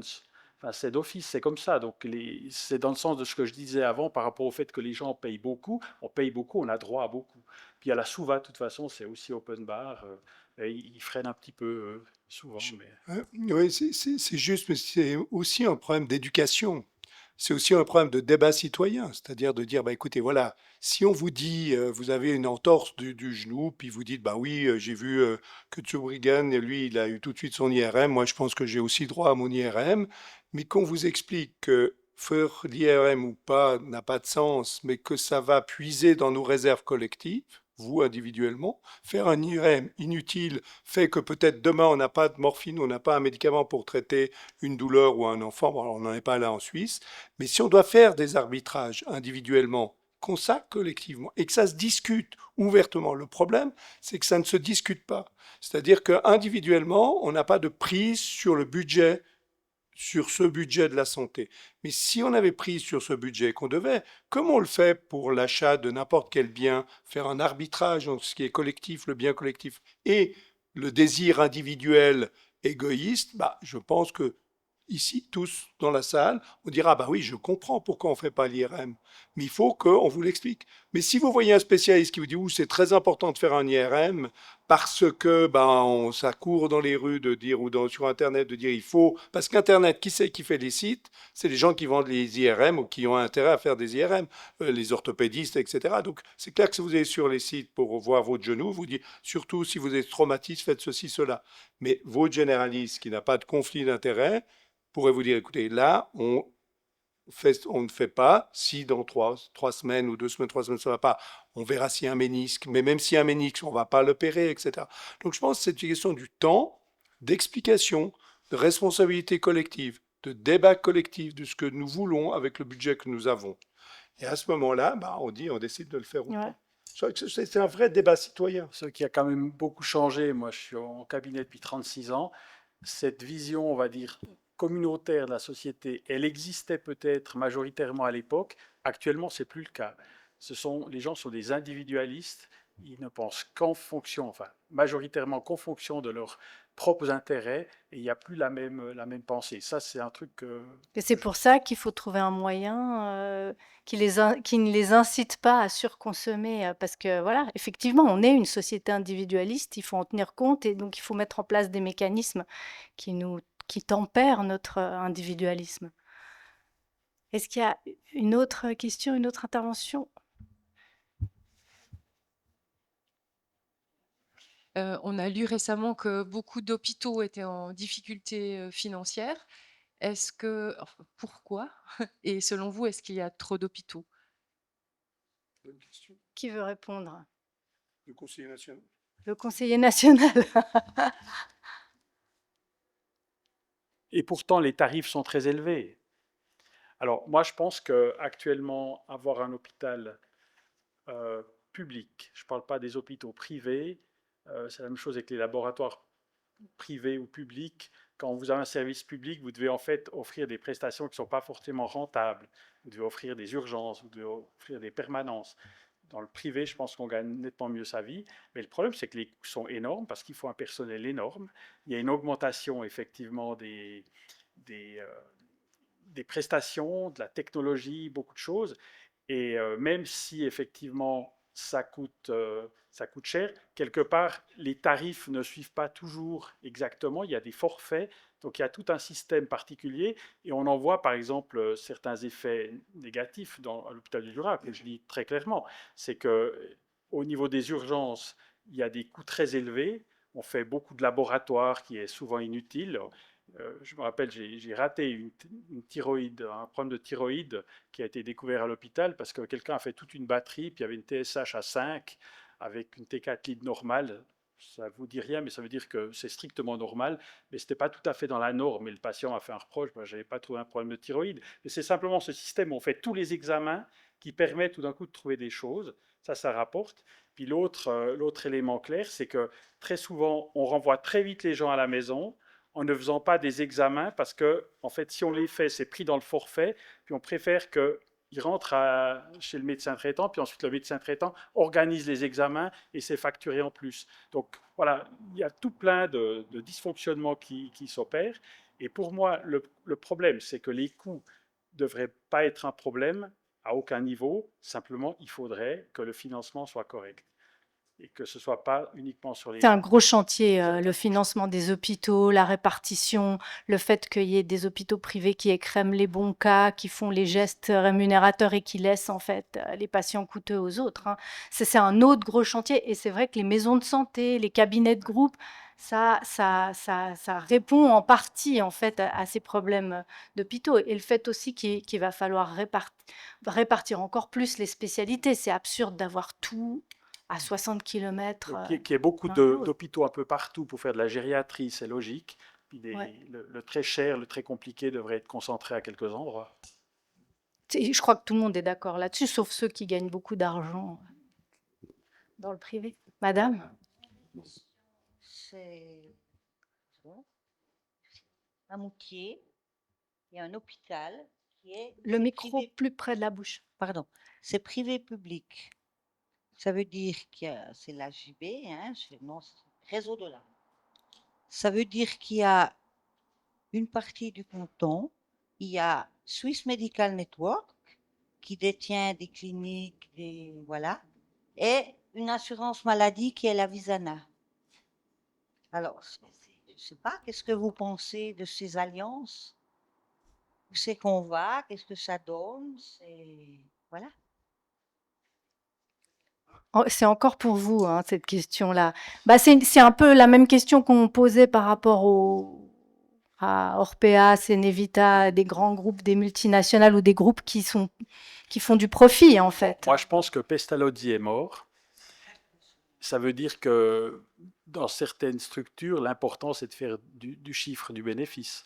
Donc, c'est clair qu'après, est-ce que les médecins sont totalement indépendants? Pour moi, ce qui a toujours été très important, c'est d'être toujours dans la capacité de choisir ce qui était bon pour le patient, mais pas pour les finances de l'hôpital. Donc là, après, je n'ai pas beaucoup de connaissances de la situation, mais c'est vrai que ça fait un peu un mélange des genres qui peut, après, à un moment donné, se faire poser des questions, quoi. Mais il y a de l'argent à se faire, hein. Ça c'est clair. Philippe Chalère, vous pouvez raconter un peu comment fonctionnent les modèles intégrés, ceux qui sont non-profit, qui réinvestissent en fait les bénéfices dans les soins et la qualité, et ceux qui, qui sont des systèmes en fait prédateurs, hein, qui grignotent le système de santé et qui peuvent le mettre à genoux. Oui, je pense que le plus intéressant, c'est que ce soit les États ou les cantons qui intègrent les soins. Et là, on revient à la réflexion de la caisse publique ou de la caisse unique. C'est que c'est vrai que l'État, lui, a la légitimité d'intégrer les soins et de pouvoir en fait gagner en efficience quand on intègre. C'est-à-dire que si vous êtes responsable d'un budget, ce qu'aujourd'hui personne n'est responsable, puisqu'on n'a pas voulu mettre de budget au niveau de la Suisse, parce que les professionnels n'en ont pas voulu, parce que les hôpitaux n'en ont pas voulu, etc. Si vous êtes responsable d'un budget et que vous avez ce budget, vous allez choisir parmi les soins quels sont ceux qui sont les plus efficaces pour telle problématique. Donc vous allez dire ça se fait pas à l'hôpital, mais ça se fait à domicile, ça se fait dans l'ambulatoire. Là, on réunit la santé et le social parce que ça sera plus efficace. Là, on fait du communautaire. Ça, c'est un système intégré. C'est-à-dire qu'on a un financement pour s'occuper d'une population. On a une responsabilité d'une population. Et ça fonctionne bien. Aujourd'hui, en Suisse, malheureusement, personne n'a la responsabilité d'une population et d'un budget. Parce que chacun d'entre vous est chez un assureur. L'État paye une partie, le 45%, le 55% des hôpitaux. Donc on n'a pas de responsabilité budgétaire, donc personne n'a la responsabilité de ce budget et de la population. Après, comme le disait Isabelle Moncada, il y a des acteurs privés. Comme le disait aussi Berlin, il y a Pestalozzi est mort. Donc on est dans un marché. Et on voit aujourd'hui que tout ce qui est intéressant pour le marché, c'est pris par des acteurs privés. Il n'y a plus de laboratoires suisses pratiquement. Il n'y a plus de centres de radiologie suisses. Il n'y a plus les hôpitaux. On voit que c'est aussi des grands groupes. Irslanden, Swiss Medical Effort, qui sont des investisseurs. Chez les dentistes, c'est pareil. Les visions, c'est pareil. Bientôt, les cabinets médicaux aussi, les chaînes vont se mettre en place. Parce que ça... Mais, et là, il doit y avoir un frein et il doit y avoir une décision politique qui dit stop. La Confédération, les cantons doivent prendre la décision de gérer les budgets et de voir quelles sont les priorités, notamment, comme disait Isaïe, la prévention. Et d'avoir un contrôle démocratique sur le budget, ouais, et dire qu'est-ce qu'on fait avec cet argent. Je me souviens dans les années 90, il n'y avait pas encore la LAMAL, il y a eu une grande discussion, et peut-être Isabelle s'en souvient, on regardait les États-Unis parce qu'il y avait un pays, un État, l'Oregon, qui avait fait faillite. Et ils n'avaient plus très peu d'argent pour leurs soins, pour les soins de la population. Et qu'est-ce qu'ils ont fait dans cet État? Ils ont convoqué des assemblées citoyennes, ils ont fait voter, ils ont dit qu'est-ce que les citoyens veulent en priorité? Où est-ce qu'on va dépenser pour le budget de l'État? Et ce qui est surprenant, c'est que les citoyens ont effectivement voté pour ce qui était essentiel pour la santé d'une population, les enfants, les femmes enceintes, l'accompagnement des mourants, les soins palliatifs, etc. Donc si on donne la responsabilité, on nous donne la responsabilité collectivement de faire des choix, on fera les bons choix. Parce que gagner quelques jours de vie lorsqu'on sait que les jeux sont perdus par rapport à un cancer ou une maladie grave, ça n'a pas de sens. Il n'y a que les hôpitaux, les professionnels qui disent non mais essayez encore cette chimio, faites encore ceci. C'est déconnecté de la réalité. Et c'est déconnecté de la réalité aussi économique. Pardon, alors je ne sais plus dans quel ordre. Monsieur, madame et vous, ça va? Monsieur avec la chemise bleue. Merci beaucoup. Je remercie les intervenants pour leurs interventions. Je trouve que c'est très intéressant d'avoir ce débat public. Je suis moi-même initiant d'un collectif citoyen pour une véritable assurance santé. Vous parliez, Monsieur Chalère, de l'importance d'un débat citoyen. Je crois qu'il faut effectivement le renforcer, ce débat citoyen. Je constate malheureusement que dans les débats auxquels on assiste, que ce soit dans les médias ou bien dans le public, les assurés, les simples assurés et les citoyens sont absents. Et d'où le fait qu'un collectif citoyen, je crois que c'est important de le créer et d'avoir quelques émules dans les différents cantons On est actuellement une 70 de personnes. C'est pas le nombre de personnes du collectif qui est important, mais c'est surtout ses activités. On a envoyé une pétition au Parlement jurassien, au gouvernement jurassien, qui demande d'une part un débat public et citoyen sur la question des coûts de santé, et aussi la mise en place, une réflexion pour la mise en place d'une véritable assurance santé. J'insiste sur le terme assurance santé, non pas caisse publique ou caisse unique, parce qu'on n'assure pas la maladie, on assure la santé. Hein, on parle bien d'assurance vie et pas d'assurance mort. Je crois que cette assurance santé qui serait publique, unique peut-être pas forcément, elle peut être cantonale, intercantonale ou romande, pourrait fonctionner par exemple selon le système de l'AVS. Et ce sont des idées qu'on a envie de faire débattre au sein du canton du Jura d'une part, mais aussi surtout au plan national. Et j'ai adressé aussi nos positions qu'on a publiées. On a été dans les médias, on a fait une conférence de presse en novembre dernier. On a déposé notre pétition en juin dernier.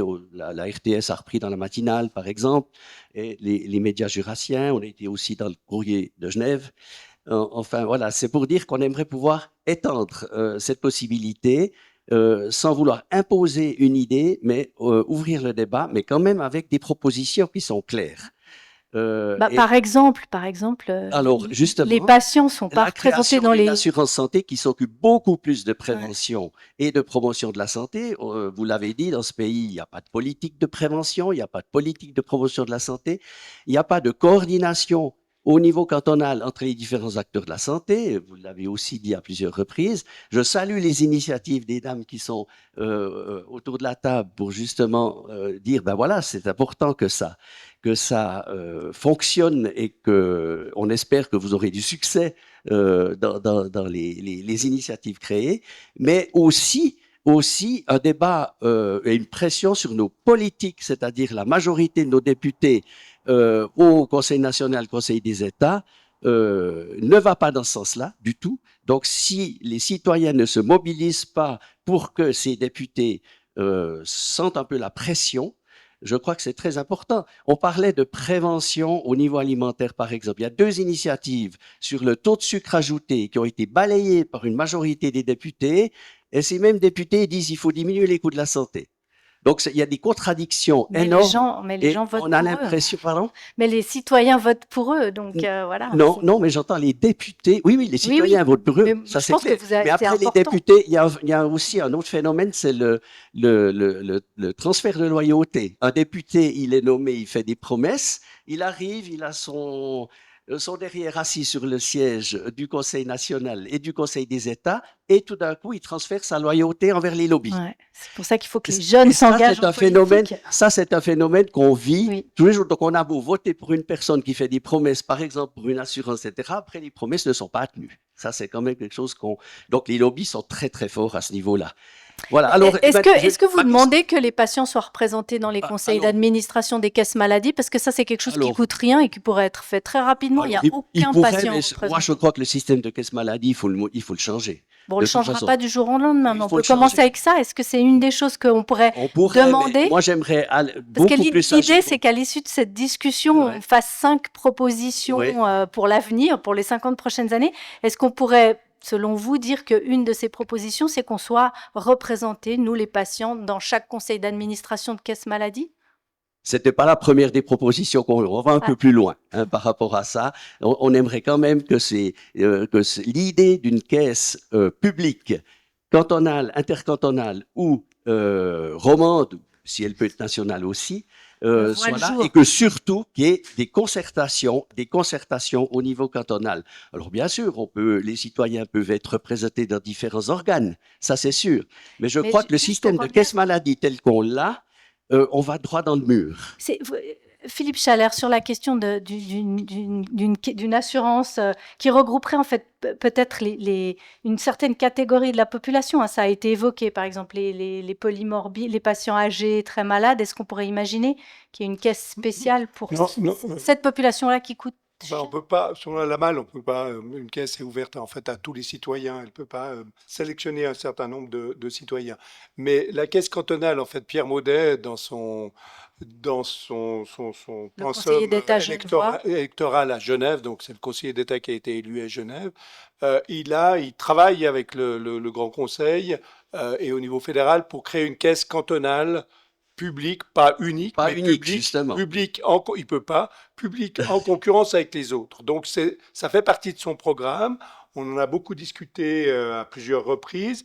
Il a présenté au Grand Conseil qui lui a demandé d'aller de l'avant et on verra effectivement si au niveau législatif, faisabilité, il peut créer sa caisse. Et s'il crée sa caisse, ça fera des émules dans le canton de Vaud et dans le canton du Jura, bien sûr. Ça, c'est une des choses que vous c'est demandez? un des éléments. Le deuxième élément de Pierre Maudet, c'est d'investir sur la prévention. Donc, il a prévu 200 millions sur le canton de Genève pour pouvoir faire de la prévention. Alors, on va voir quelles vont être les actions. Et de quelle caisse ils sortent ces 200 millions? Alors, ces 200 millions, c'est aucune caisse. La prévention, c'est le rôle des cantons et au niveau fédéral. Le canton peut décider qu'il met dans l'escarcelle. Oui, c'est dans son budget de fonctionnement.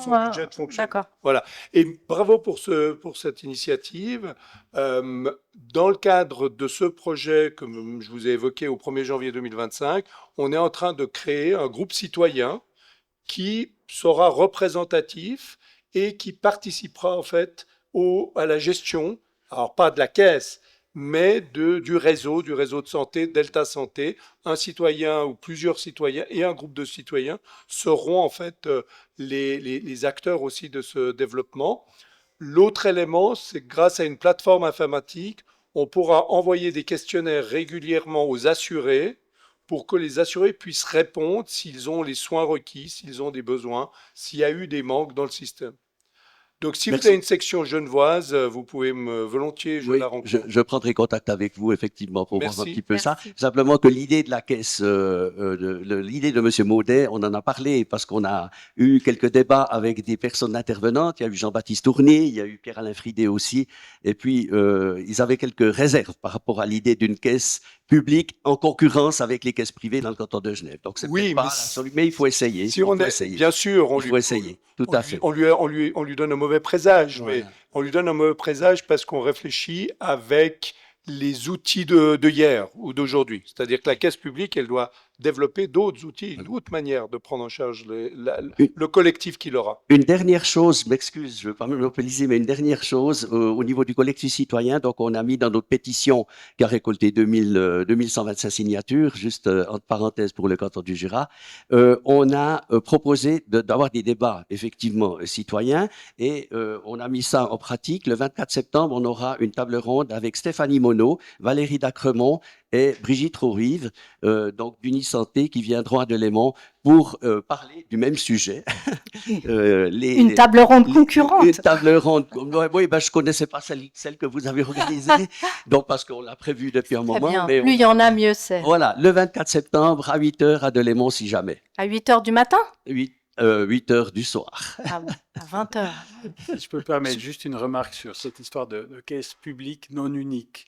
En fait, si on fait une caisse publique qui n'est pas unique, on met simplement un acteur supplémentaire qui rentre dans le marché où des gens adhèrent en fonction d'une prime et puis ils génèrent des coûts et puis à la fin, il faut quand même les payer. Et puis au bout d'une année, on est soit dans les clous ou pas.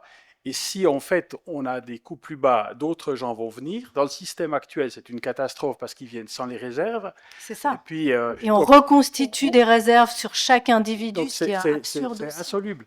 Et en fait, si on veut dépenser dans cette caisse-là beaucoup de moyens pour la prévention, c'est des coûts supplémentaires qui, en fait, secondairement, vont profiter aux autres caisses parce que les gens, en fin d'année, ils changent. Le seul critère pour les gens maintenant, c'est l'argent. Et ça, c'est quelque chose de pénible. Ce qui serait bien, c'est de faire une caisse publique, puis que tous les citoyens comprennent qu'il faut entrer dans celle-là. Et vider les autres. Voilà, et vider les autres. Mais ça, c'est un rêve compliqué, quoi. Merci. Alors, il y avait plusieurs autres personnes qui avaient levé la main. J'avais promis, je ne sais plus dans quel ordre. Voilà. Bonjour, merci pour votre présentation. Il y a un sujet qui n'a pas été abordé et qui se développe dans d'autres cantons, notamment en Suisse allemande et puis autour de l'arc lémanique, c'est le projet de soins anticipés. Est-ce que vous pouvez en parler brièvement, s'il vous plaît? Le projet de j'ai pas Le compris. projet de soins anticipés. C'est quoi les je sais Le plan de soins anticipé, c'est ça? Voilà, c'est ça, c'est en fait aider les patients à remplir leurs directives anticipées dans le but justement d'éviter une escalade des soins en fin de vie. Enfin, c'est un projet où les coûts de la santé sont vraiment après diminués en fin de vie. Mais peut-être Mathilde, veuve Chapat, voulait répondre. Et vous n'hésitez pas à intervenir aussi, hein. Alors effectivement, le projet, moi j'en ai pris connaissance au niveau personnel, mais dans la pratique, je remplis d'office les directives anticipées avec le patient et la famille, mais je vais malheureusement pas plus loin pour l'instant. Donc c'est vrai que moi je serais aussi motivée une fois si tu peux venir nous présenter puis qu'on puisse l'intégrer sur le terrain. En tout cas à notre niveau, moi c'est quelque chose qui me parle. Alors, moi, je vis cette situation de très près par rapport au foyer Les Fontenates. C'est une institution pour handicapés mentaux profonds à Boncourt. Je suis le médecin là, depuis des dizaines d'années. Et en fait, c'est un travail important qu'on fait. Et pour ce type de population, pour tout le monde, le problème qui se pose, c'est que quand quelque part on est en bonne santé, parler de ce futur qui est inéluctable, c'est relativement, je ne vais pas dire facile, mais en fait, on peut avoir des pensées, des idées, imaginer des choses. Et puis ensuite, tout d'un coup, il y a la réalité. Et là, ce qu'on voit, c'est que très souvent, la réalité est oubliée. L'autre problème, c'est que s'il y a une situation d'urgence, les gens, je ne sais pas, quelqu'un s'effondre sur la voie publique, ben, c'est un système totalement autre qui intervient. Les garants de la protection des choix de la personne ne sont pas là sur place. Puis après, ben, l'hôpital, engrenage, intubation, enfin, etc. Donc c'est tout de suite compliqué. Mais en fait, des revirements dans les positions des gens, les patients eux-mêmes ou leurs familles, ça c'est quelque part très fréquent. Donc, En fait, ça devrait être quelque chose de dynamique, voilà, quelque chose qu'on qui discute. doit être réalisé et c'est un long parcours. Mais ce qui est clair, c'est qu'une très grande partie des coûts de la santé, je ne sais pas si c'est le tiers, sont générés dans les 6 ou 12 derniers mois de vie. Et en fait, souvent, c'est des soins inutiles, des souffrances inutiles. Moi, je me rappelle, quand j'étais assistant, j'avais vu une dame de 90 ans qui avait une cholécystectomie avec des complications.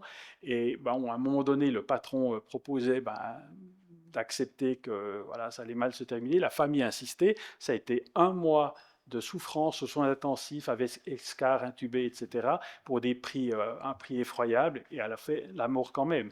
Donc effectivement, ça vaut la peine d'aller dans ce sens. Juste pour bien que je comprenne la question, parce qu'il y a 2 éléments, enfin, pour qu'on n'ait pas de confusion. Il y a les directives anticipées, donc c'est ce qu'on vient de discuter, et puis effectivement, on le revoit en fonction, et puis ils ont un intérêt quand la personne n'a plus de discernement. C'est là qu'elles ont un intérêt, mais il faut les préciser, parce que celles que la FMH a fait, ou celles qu'on a l'habitude d'utiliser, elles sont pas précises. Est-ce que vous voulez pas d'acharnement? Tout le monde dit non, je veux pas. Vous le dites aussi, même quand vous êtes en bonne santé. Le problème, c'est qu'une personne qui est grabataire, qui n'a pas de discernement, elle fait une infection urinaire, elle fait une infection pulmonaire, tout le monde va lui donner un antibiotique. Tout le monde va, lui, la réhydrater, etc. Alors que, si on voudrait, et c'est là qu'il faut préciser, est-ce que si jamais vous avez besoin d'un antibiotique, est-ce que vous le voulez ou pas? Parce que finalement, on garde les gens en vie, alors que dans leur directive anticipée, ils ont dit pas d'acharnement. Il faut juste qu'après qu'on précise sur ce terme-là. Après, il y a toute la discussion sur le plan de soins anticipé. C'est-à-dire de réfléchir pour un patient, surtout les patients chroniques, c'est comment on organise la suite, où on va, etc. Et là, c'est le chemin du patient, c'est le parcours du patient qu'on construit avec lui et sa famille. Et ça, c'est une autre anticipation, mais c'est 2 choses différentes. C'est ce que vous faites aussi. C'est vrai que c'est ce qu'on fait aussi sur le terrain, que d'autres systèmes de soins à domicile pratiquent. Moi, ce que je vois souvent, c'est comme disait M. Chalère, dans 90% des situations, ça ne se passe pas comme ça a été écrit et réfléchi. Mais au moins, il y a une discussion de fond avec le patient, avec sa famille. Et puis, en tant que soignant, nous, on a toujours des directives. On essaye qu'elles soient remises à jour et qu'on transmette au système hospitalier ou aux ambulanciers ou autres. mais c'est compliqué. Et souvent, le patient, il a des changements de positionnement par rapport à la limite des souffrances qu'il a à vivre. Ouais. Et puis, il y a l'interférence avec la famille aussi, qui C'est ça. doivent prendre des décisions au moment voulu et qui sont dans des situations de révolte, de tristesse, et puis ça parasite aussi ces discussions. Et la loi fait que ce sont les représentants thérapeutiques, c'est-à-dire les proches qui choisissent et plus les médecins, hein, alors qu'autrefois, le corps médical pouvait prendre cette responsabilité et dire stop, on arrête, puis être les méchants de l'histoire, mais maintenant c'est les proches qui doivent dire non, non, on arrête, et c'est super dur à vivre. Et plus c'est précis, plus les soignants ou les proches devront effectivement répondre des dernières volontés. Et il faut le préciser tout le temps. C'est vrai que c'est un grand travail de faire avec les gens qui sont proches de soit d'avoir d'être non discernants ou de mourir. Quand la personne est consciente, elle a toujours la possibilité de changer ses directives et les mettre de ses directives. C'est vraiment le moment où la personne n'est plus consciente, que là, il y a un tiers qui va prendre des décisions et il faut que ce tiers respecte, mais il faut que ce soit précis pour qu'il le respecte d'autant plus. Et c'est vrai que ce sont des questions capitales, puisque aujourd'hui, dans notre pays, en tout cas, je ne sais pas si je me trompe, mais plus de la moitié des décès font l'objet d'une décision d'arrêt de traitement ou pas. Donc on va fatalement être confronté de plus en plus à ces questions-là. Et la question du suicide assisté, c'est un autre sujet qui, dans un canton plutôt catholique, n'est pas encore abordé de manière très large, mais je pense que c'est une nécessité qu'on l'aborde, et c'est une nécessité que les professionnels s'en occupent, parce que les médecins s'en sont déchargés sur des organisations comme Exit, et souvent les médecins n'osent pas en parler ou n'en parlent pas. Je sais pas Les quelle médecins ou pratique les soignants. mais à Genève, il n'y a plus de médecins qui font, ils ont délégué ça à Exit, et les médecins n'en parlent pas malheureusement. Mais quand vous en parlez avec les patients, eh bien, c'est des choix qu'ils bénéficient. Et si c'est le médecin traitant qui les accompagne, je ne dis pas que c'est agréable, mais en tout cas, les choses se passent de manière heureuse pour la famille et pour le patient qui le souhaite, bien entendu. Exit. Donc ici, il y a beaucoup de médecins quand même qui sont impliqués, mais ce qui est intéressant, c'est qu'on a affaire au professionnalisme de la structure, puis qui organise différentes choses. Et en fait, le médecin peut accompagner, peut faire l'ordonnance. Bien entendu, après, c'est un autre médecin qui va faire le constat. Enfin, il y a des choses qui sont bien réglementées, mais je pense que ce qui existe ici, pour moi, est pas trop mal, quoi. Ben voilà déjà un truc qui n'a pas besoin qu'on change dans les 50 prochaines années. Monsieur. Alors, moi, j'ai une question pour Pierre-Alain Fridé. On remarque quand même que pour changer les choses, eh bien, il faut partir du problème politique, que ce soit dans le domaine de la santé. On a vu les industries du tabac, les industries alimentaires, etc. Alors, ma question est toute simple. Tu as parlé des lobbies qui mettent les bâtons dans les roues. Alors, est-ce que nous, citoyens, on a encore une lueur d'espoir quand on élit nos politiques, en fait? Si vous élisez juste, oui. Je précise que je ne mets pas du tout ta probité en cause, Pierre-Alain. Non, mais moi, je sais que j'ai beaucoup d'admiration pour toi. Je suis à Berne depuis 13 ans, et puis en fait, j'ai tenté tout plein de motions pour faire avancer les choses. Alors, le seul truc que j'ai réussi, c'est faire admettre que les pédicures podologues pour les soins aux patients diabétiques soient remboursés par la LAMAL. J'ai essayé la même chose avec les artériopathes. Ils ont de la peine, ils ont des risques pour leurs pieds. Les gens qui ont des gros problèmes d'arthrose, les gens qui ont des problèmes de vue, que les pédicures podologues s'occupent de leurs pieds, c'était assez logique, quoi. Tout ça, c'est refusé. Un truc que je trouvais assez intéressant, c'était de proposer que tout patient qui, pendant 3 ans, n'avait rien coûté à la caisse maladie, ait droit à un petit check-up gratuit. Parce que, pour des raisons financières, il allait renoncer. Simplement, on lui payait un truc qui permet de voir un peu s'il n'a pas de diabète, la tension, différentes choses. Refusé. On pourrait faire des listes comme ça incroyables. Et tous les gens de mon bord font des propositions qui, quelque part, augmentent un peu les coûts, mais dans le sens de la prévention. Et en fait, là, les lobbies n'interviennent pas vraiment, mais c'est en commission que les choses se passent. Parce que là, dans les commissions des États et du national, vous aviez en tout cas aux États, une fois sur 13 membres, 6 qui étaient en fait de façon très proche, en fait, en lien avec, avec les lobbies. Mais est-ce qu'un conseil de santé indépendant, ça permettrait d'avancer? Parce qu'on voit que les nouvelles prestations, elles sont facilement admises, que l'industrie pharma, elle est représentée dans la Commission fédérale des médicaments. Enfin, on voit que ça joue pas Oui, mais aujourd'hui. à la fin, il y a des votes, et puis après, il faut prendre des décisions sur des trucs précis. Et en fait, on a voté la loi sur le tabac, mais totalement édulcorée. C'est-à-dire que vous avez des gens qui disent exactement à certains députés ce qu'ils doivent proposer pour rendre en fait le truc inopérant. C'est une Puis à la coquille fin, vide. Ouais, c'est des coquilles vides. Donc ça, tout est vraiment organisé et c'est pour moi un truc clair. Alors, je vais ici être clair et vous raconter une histoire toute simple. Il y a un groupe de caisse maladie qui en fait offre des séances d'information aux députés de certains partis. C'est 4 séances par année. C'est une soirée qui commence à 18h, il y a un apéro, il y a 1 heure de présentation, il y a un gros gueuleton. À l'époque, c'était payé 5 000 francs la soirée.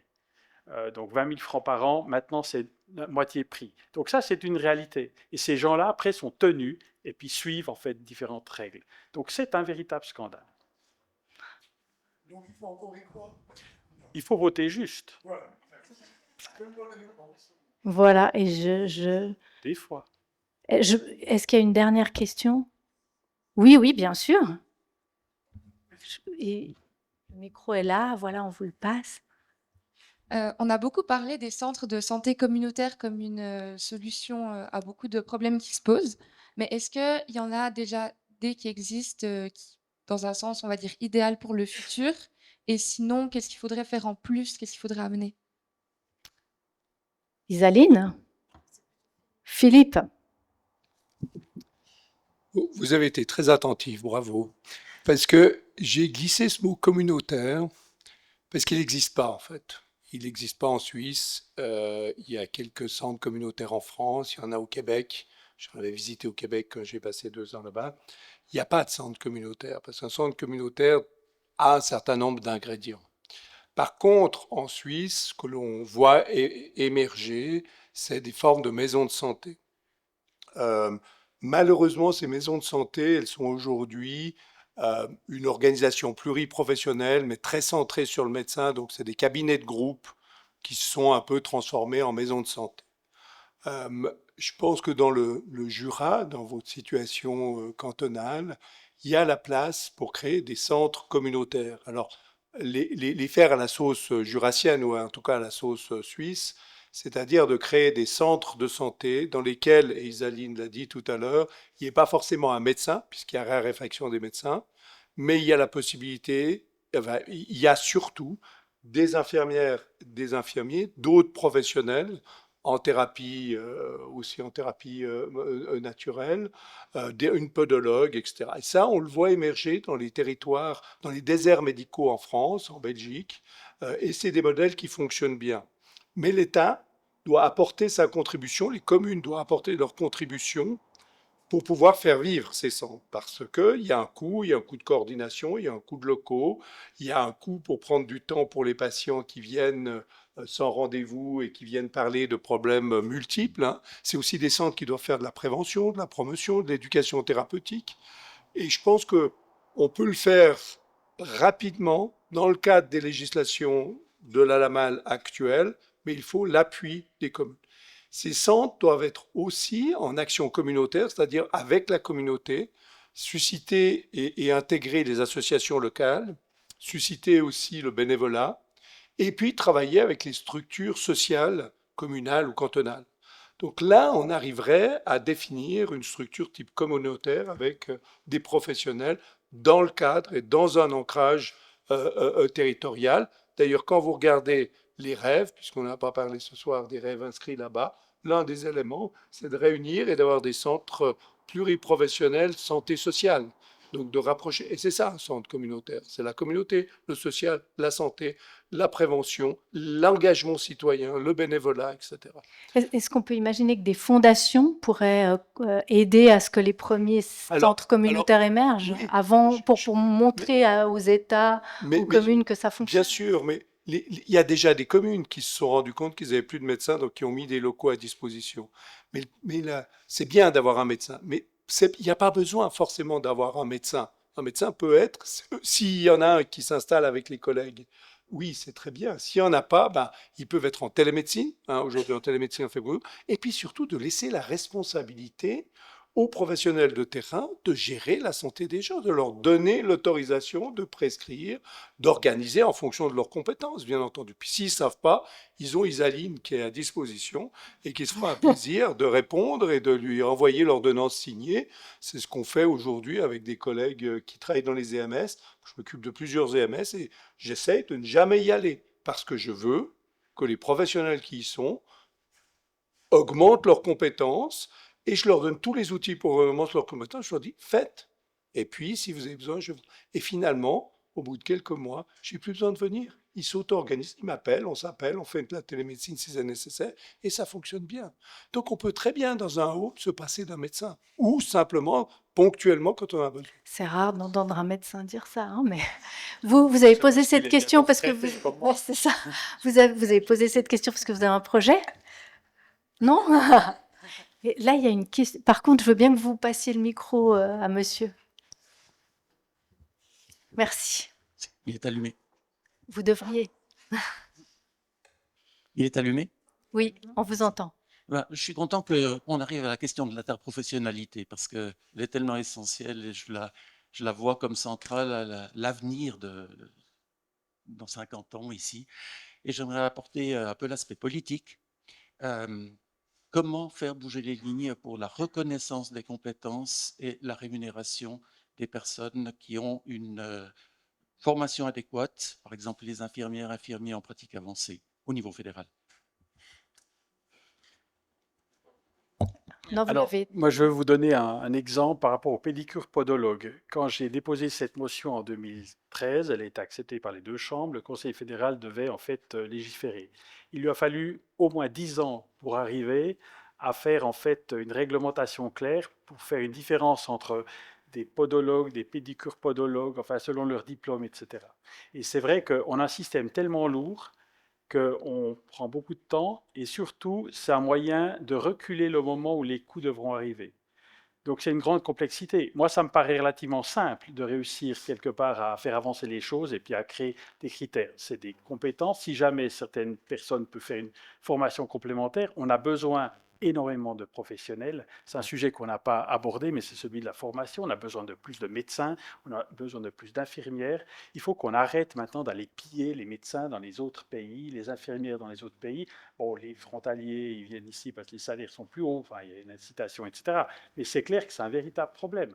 Donc le système, c'est que les médecins français viennent ici, c'est les médecins roumains qui vont en France, et puis il y a des Africains qui vont en Roumanie. Enfin, c'est comme ça que ça fonctionne. On connaît le pillage des cerveaux. Ouais. C'est compliqué. Donc vraiment, alors il y a eu une décision politique, il y a eu un vote populaire, mais maintenant il y a une mise en route qui est lente. Enfin, c'est très très compliqué. Mais ça, c'est alors la bureaucratie, le système, avec à un moment donné ensuite les chambres qui doivent traiter, puis après il y a les lobbies qui interviennent, et puis tout quelque part est rebattu, donc c'est vraiment très complexe. Et on est en train de former des infirmiers, des infirmières en pratique avancée, mais on n'a pas la position de rémunération qui correspond aux études qu'ils et elles ont fait. Et du coup, c'est les hôpitaux qui noient un peu leur rémunération dans le budget global de l'hôpital, mais c'est vrai que c'est sur le terrain qu'on aurait besoin de ces personnes-là.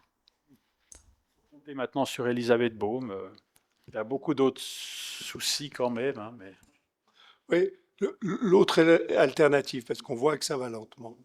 Comme on l'a dit tout à l'heure, si vous avez un budget pour vous occuper d'une population, même un budget d'un assureur, donc vous avez une responsabilité, vous allez privilégier l'activité de l'infirmier, donc vous allez payer l'infirmier correctement, le salarié, parce qu'il va éviter des coûts en aval.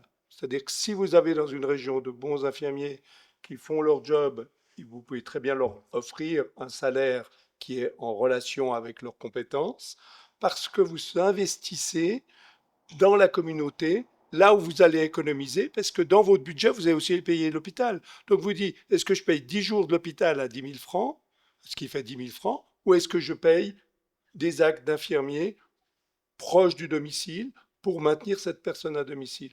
Donc en fait, le marché, si vraiment ce marché fonctionnait et qu'il n'y avait pas le marché professionnel, on financerait les activités des professionnels pour éviter un certain nombre d'actes. On financerait l'infirmier pour pas qu'il que ce patient ait une consultation médicale du médecin. On financerait bien le médecin pour qu'il se déplace à domicile pour pas que le patient aille à l'hôpital, etc. Oui, et C'est puis qu'aujourd'hui, on n'utilise pas les compétences et on paye pas les gens en fonction de leurs compétences, alors que le gâteau, il est là.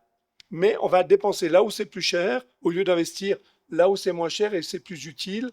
Et aussi, c'est la demande de la population. et effectivement, probablement qu'on barrerait la route à l'industrie du tabac pour éviter que les jeunes coûtent extrêmement cher parce que ce sera intéressant, ouais, effectivement. Et si on devait donner 5 pistes pour nos politiques pour le système de santé du Jura en 2074, qu'est-ce que vous diriez, Isaline? Chacun 5 pistes. Chacun 5 ou une déjà? Ou une, allez, une. On en donne chacun une. Moi, c'est vrai que dans les 3 dernières années où je suis revenue travailler au Jura, et puis j'ai participé à la mise en place de médicaux, j'ai rencontré en fait beaucoup d'acteurs de la santé, autant politiques que aussi des personnes, différents thérapeutes, soins à domicile, etc. Et puis, en fait, ce que j'ai trouvé, c'est justement qu'il y avait plein de personnes qui avaient des très bonnes idées, mais que chacun travaillait un petit peu dans son coin. Et puis, voilà, il y a eu beaucoup de discussions, et puis finalement, rien ne s'est vraiment mis en place.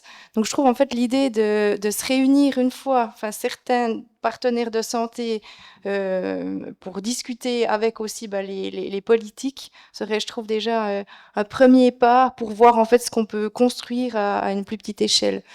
Je pense qu'au niveau du canton du Jura, notre force, c'est qu'on n'est pas un grand bassin de population, donc on a l'avantage aussi de se connaître aussi plus facilement. Donc, de ce point de vue-là, je pense que ça faciliterait aussi la mise en place de projets et puis finalement, le but, enfin moi, ça a toujours été mon but, c'est que le patient soit vraiment au centre de la prise en charge. Et puis, redonner aussi les compétences à chacun des thérapeutes de la santé, où c'est pas le médecin, en fait, qui doit décider pour qu'il se passe quelque chose. Donc, coordination entre les acteurs. Philippe? Comme je suis gourmand, je vais en donner 2. Développer la discussion citoyenne, selon la proposition de monsieur. Je pense que c'est important qu'il y ait un débat citoyen fort dans le canton, parce que c'est les professionnels, oui, mais les citoyens, je pense que c'est très important. Deuxième chose, c'est de faire dans les déserts médicaux, créer effectivement des centres de soins communautaires, en fait, apporter, enfin, que le canton et les communes aident à faire émerger des points santé, des maisons de santé pluriprofessionnelles, avec ou sans médecin, mais qui ait vraiment une dynamique de regroupement de ces professionnels, là où il manque, de manière à ce que la population puisse s'y rendre et avoir des soins de premier recours, les conseils, le tri, l'accompagnement, la prévention, etc. Et le financement, c'est ce qu'on appelle le financement boniste ou bien? C'est quoi le financement par enveloppe pour une communauté? Le financement aujourd'hui, il faudra faire avec celui qui existe, c'est-à-dire d'avoir... Oui, mais si on imagine utopiquement un autre type de... Comment il s'appelle le financement pour un groupe d'individus Alors, c'est un financement par rapport au coût d'une population. C'est mais il n'a pas de financement terme, ça. plus intégré, mais il faut que les assurances... Financement intégré. Les soins intégrés au niveau d'une région avec un financement global pour une région. Parce qu'on peut déterminer aujourd'hui, sur la base des données statistiques, économiques, quel va être le coût d'une population. On peut déterminer quel est le coût de la population des Franches-Montagnes. On sait année après année, avec les données, quel va être le coût prospectif. Donc ça crée un budget. Dans ce budget, comment on le dépense, cet argent? Comment on le dépense et comment on investit pour dépenser mieux? Mathilde? Alors moi, je suis plus terre à terre, mais je pense que le rêve, il est à portée de main, en tout cas au niveau cantonal. Il y a beaucoup de professionnels qui sont très bien formés, en tout cas au niveau infirmier, qui sont sur le terrain ou qui sont en fin de carrière et puis qui trouvent pas forcément leur place. C'est vrai que moi, je me suis aussi pas mal battue pour que l'initiative des soins infirmiers soit acceptée, enfin au niveau cantonal, hein, dans les discussions. Et puis ce qu'on a gagné, c'est qu'on arrive en fait à faire des soins de nursing sans la délégation médicale. Donc c'est un premier pas, mais moi je trouve aberrant. On a presque 15 ans de formation puis c'est toute la reconnaissance qu'on a. Donc c'est vrai que je suis heureuse de t'entendre, Isaline. Je pense qu'il faut qu'on synchronise, on évite, par exemple, en milieu hospitalier, moi je vois encore dernièrement un patient qui a fait 8 jours d'hôpital pour 2 perfusions de roséfine, d'antibiotiques, et c'est un jeune patient qu'on aurait pu faire à domicile. Donc ça, c'est toutes des petites économies. C'est clair qu'on a discuté de plein de choses, c'est un gros pavé, un gros paquebot à faire avancer, mais dans le quotidien, il y a beaucoup de petites choses et de réflexions à avoir pour améliorer déjà. Et puis, si vous le faisiez à domicile, peut-être que ça lui éviterait une infection nosocomiale. Donc, il y a un gros intérêt à Voilà, ce que ce et soit... puis en termes de coûts, c'est énorme. Dans les soins palliatifs, on n'en parle pas. Quand on peut, c'est vrai que moi, des fois, dois me battre avec des assureurs parce qu'une journée de soins palliatifs à domicile, c'est 800 francs. Alors souvent, je dois faire des comptes rendus après le décès du patient. Et puis, souvent, j'utilise l'argument que si j'avais déjà appelé une ambulance, c'était 1000 francs. Donc ça, le débat est assez vite clos, mais il y a quand même des aberrations auxquelles on est quotidiennement confronté, puis les solutions, elles existent. Donc je trouve que ça serait bien avec les politiques et avec les responsables hospitaliers d'avoir une plateforme d'échange et puis en commençant par la base, en fait, avec les moyens qu'on a déjà au niveau cantonal. Alors, une vraie reconnaissance de vos compétences et plus d'autonomie. Et puis aussi, il y a aussi des ASSC qui vont faire leur entrée sur le marché. Il n'y a pas que les infirmiers, il y a des physiothérapeutes qui sont excellents. Absolument. Donc c'est vraiment de définir tous ces rôles, en fait. Alors je commencerai juste, c'est pas une proposition, mais il y a un truc qu'on n'a pas abordé, c'est l'aberration du système actuel. Donc vous connaissez tous On en parle l'histoire... du futur. Voilà, l'histoire des physios.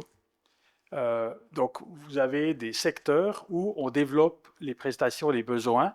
Et qu'est-ce qui se passe? Les coûts des physios augmentent dans les statistiques. Qu'est-ce qu'on fait? On réduit le temps de la physio de 30 à 20 minutes pour réduire les coûts. Donc on est dans quelque chose de fou. Si vous êtes physio puis vous voulez soigner quelqu'un en 20 minutes, il doit se déshabiller, faire le soin et se réhabiller, c'est une aberration. Donc on arrive dans des conneries, montres... Surtout si vous avez quelqu'un d'âgé qui se déplace lentement le temps qu'il arrive jusqu'à la table de J'ai mis 5. Vous avez mis je suis quoi? gourmand. Allez-y. Je vous écoute. J'ai mes fantasmes caisse unique, financement social et solidaire, c'est des trucs pour un politique de gauche qui est fondamental. Ensuite, bien entendu, la prévention, promotion de la santé, ça c'est fondamental. Il faut mettre des moyens là-dedans, quoi. Le surpoids, le tabagisme, on l'a parlé, c'est essentiel. Ensuite, moi, ce que je trouverais important, c'est que les gens soient un peu plus heureux qu'ils ne sont. Donc, à travers une société sociale et inclusive. J'entends, les gens, souvent, ils vont mal, ils boivent, ils fument, ils sont dépressifs, ils ont des problèmes XY, parce que la vie dans cette société, elle est quand même compliquée. Donc, si on améliorait la vie des gens dans la société, parce qu'on fait beaucoup de social, on fait beaucoup d'accompagnement, des problèmes de couple, des problèmes de finances, des gens qui ne savent plus comment nouer les deux bouts, j'entends ça rend malade. Puis ensuite, pour arriver dans le sujet clair, effectivement, pour moi, il faut un renforcement du rôle des acteurs de santé de premier recours. Alors, c'est les généralistes, c'est les autres, qui soient idéalement coordonnés, mais surtout qui permettent d'avoir les moyens d'accompagner les populations, quoi. Merci beaucoup. Merci à vous toutes et à vous tous pour votre patience. Il fait chaud. Merci aux intervenantes et aux intervenants et aux organisatrices de cette discussion. Puis on espère que les idées un peu utopiques qu'on a et ce que l'on rêve toutes et tous pour l'avenir de nos enfants et pour notre fin de vie à nous se réalisera. Bonne fin d'après-midi. Merci.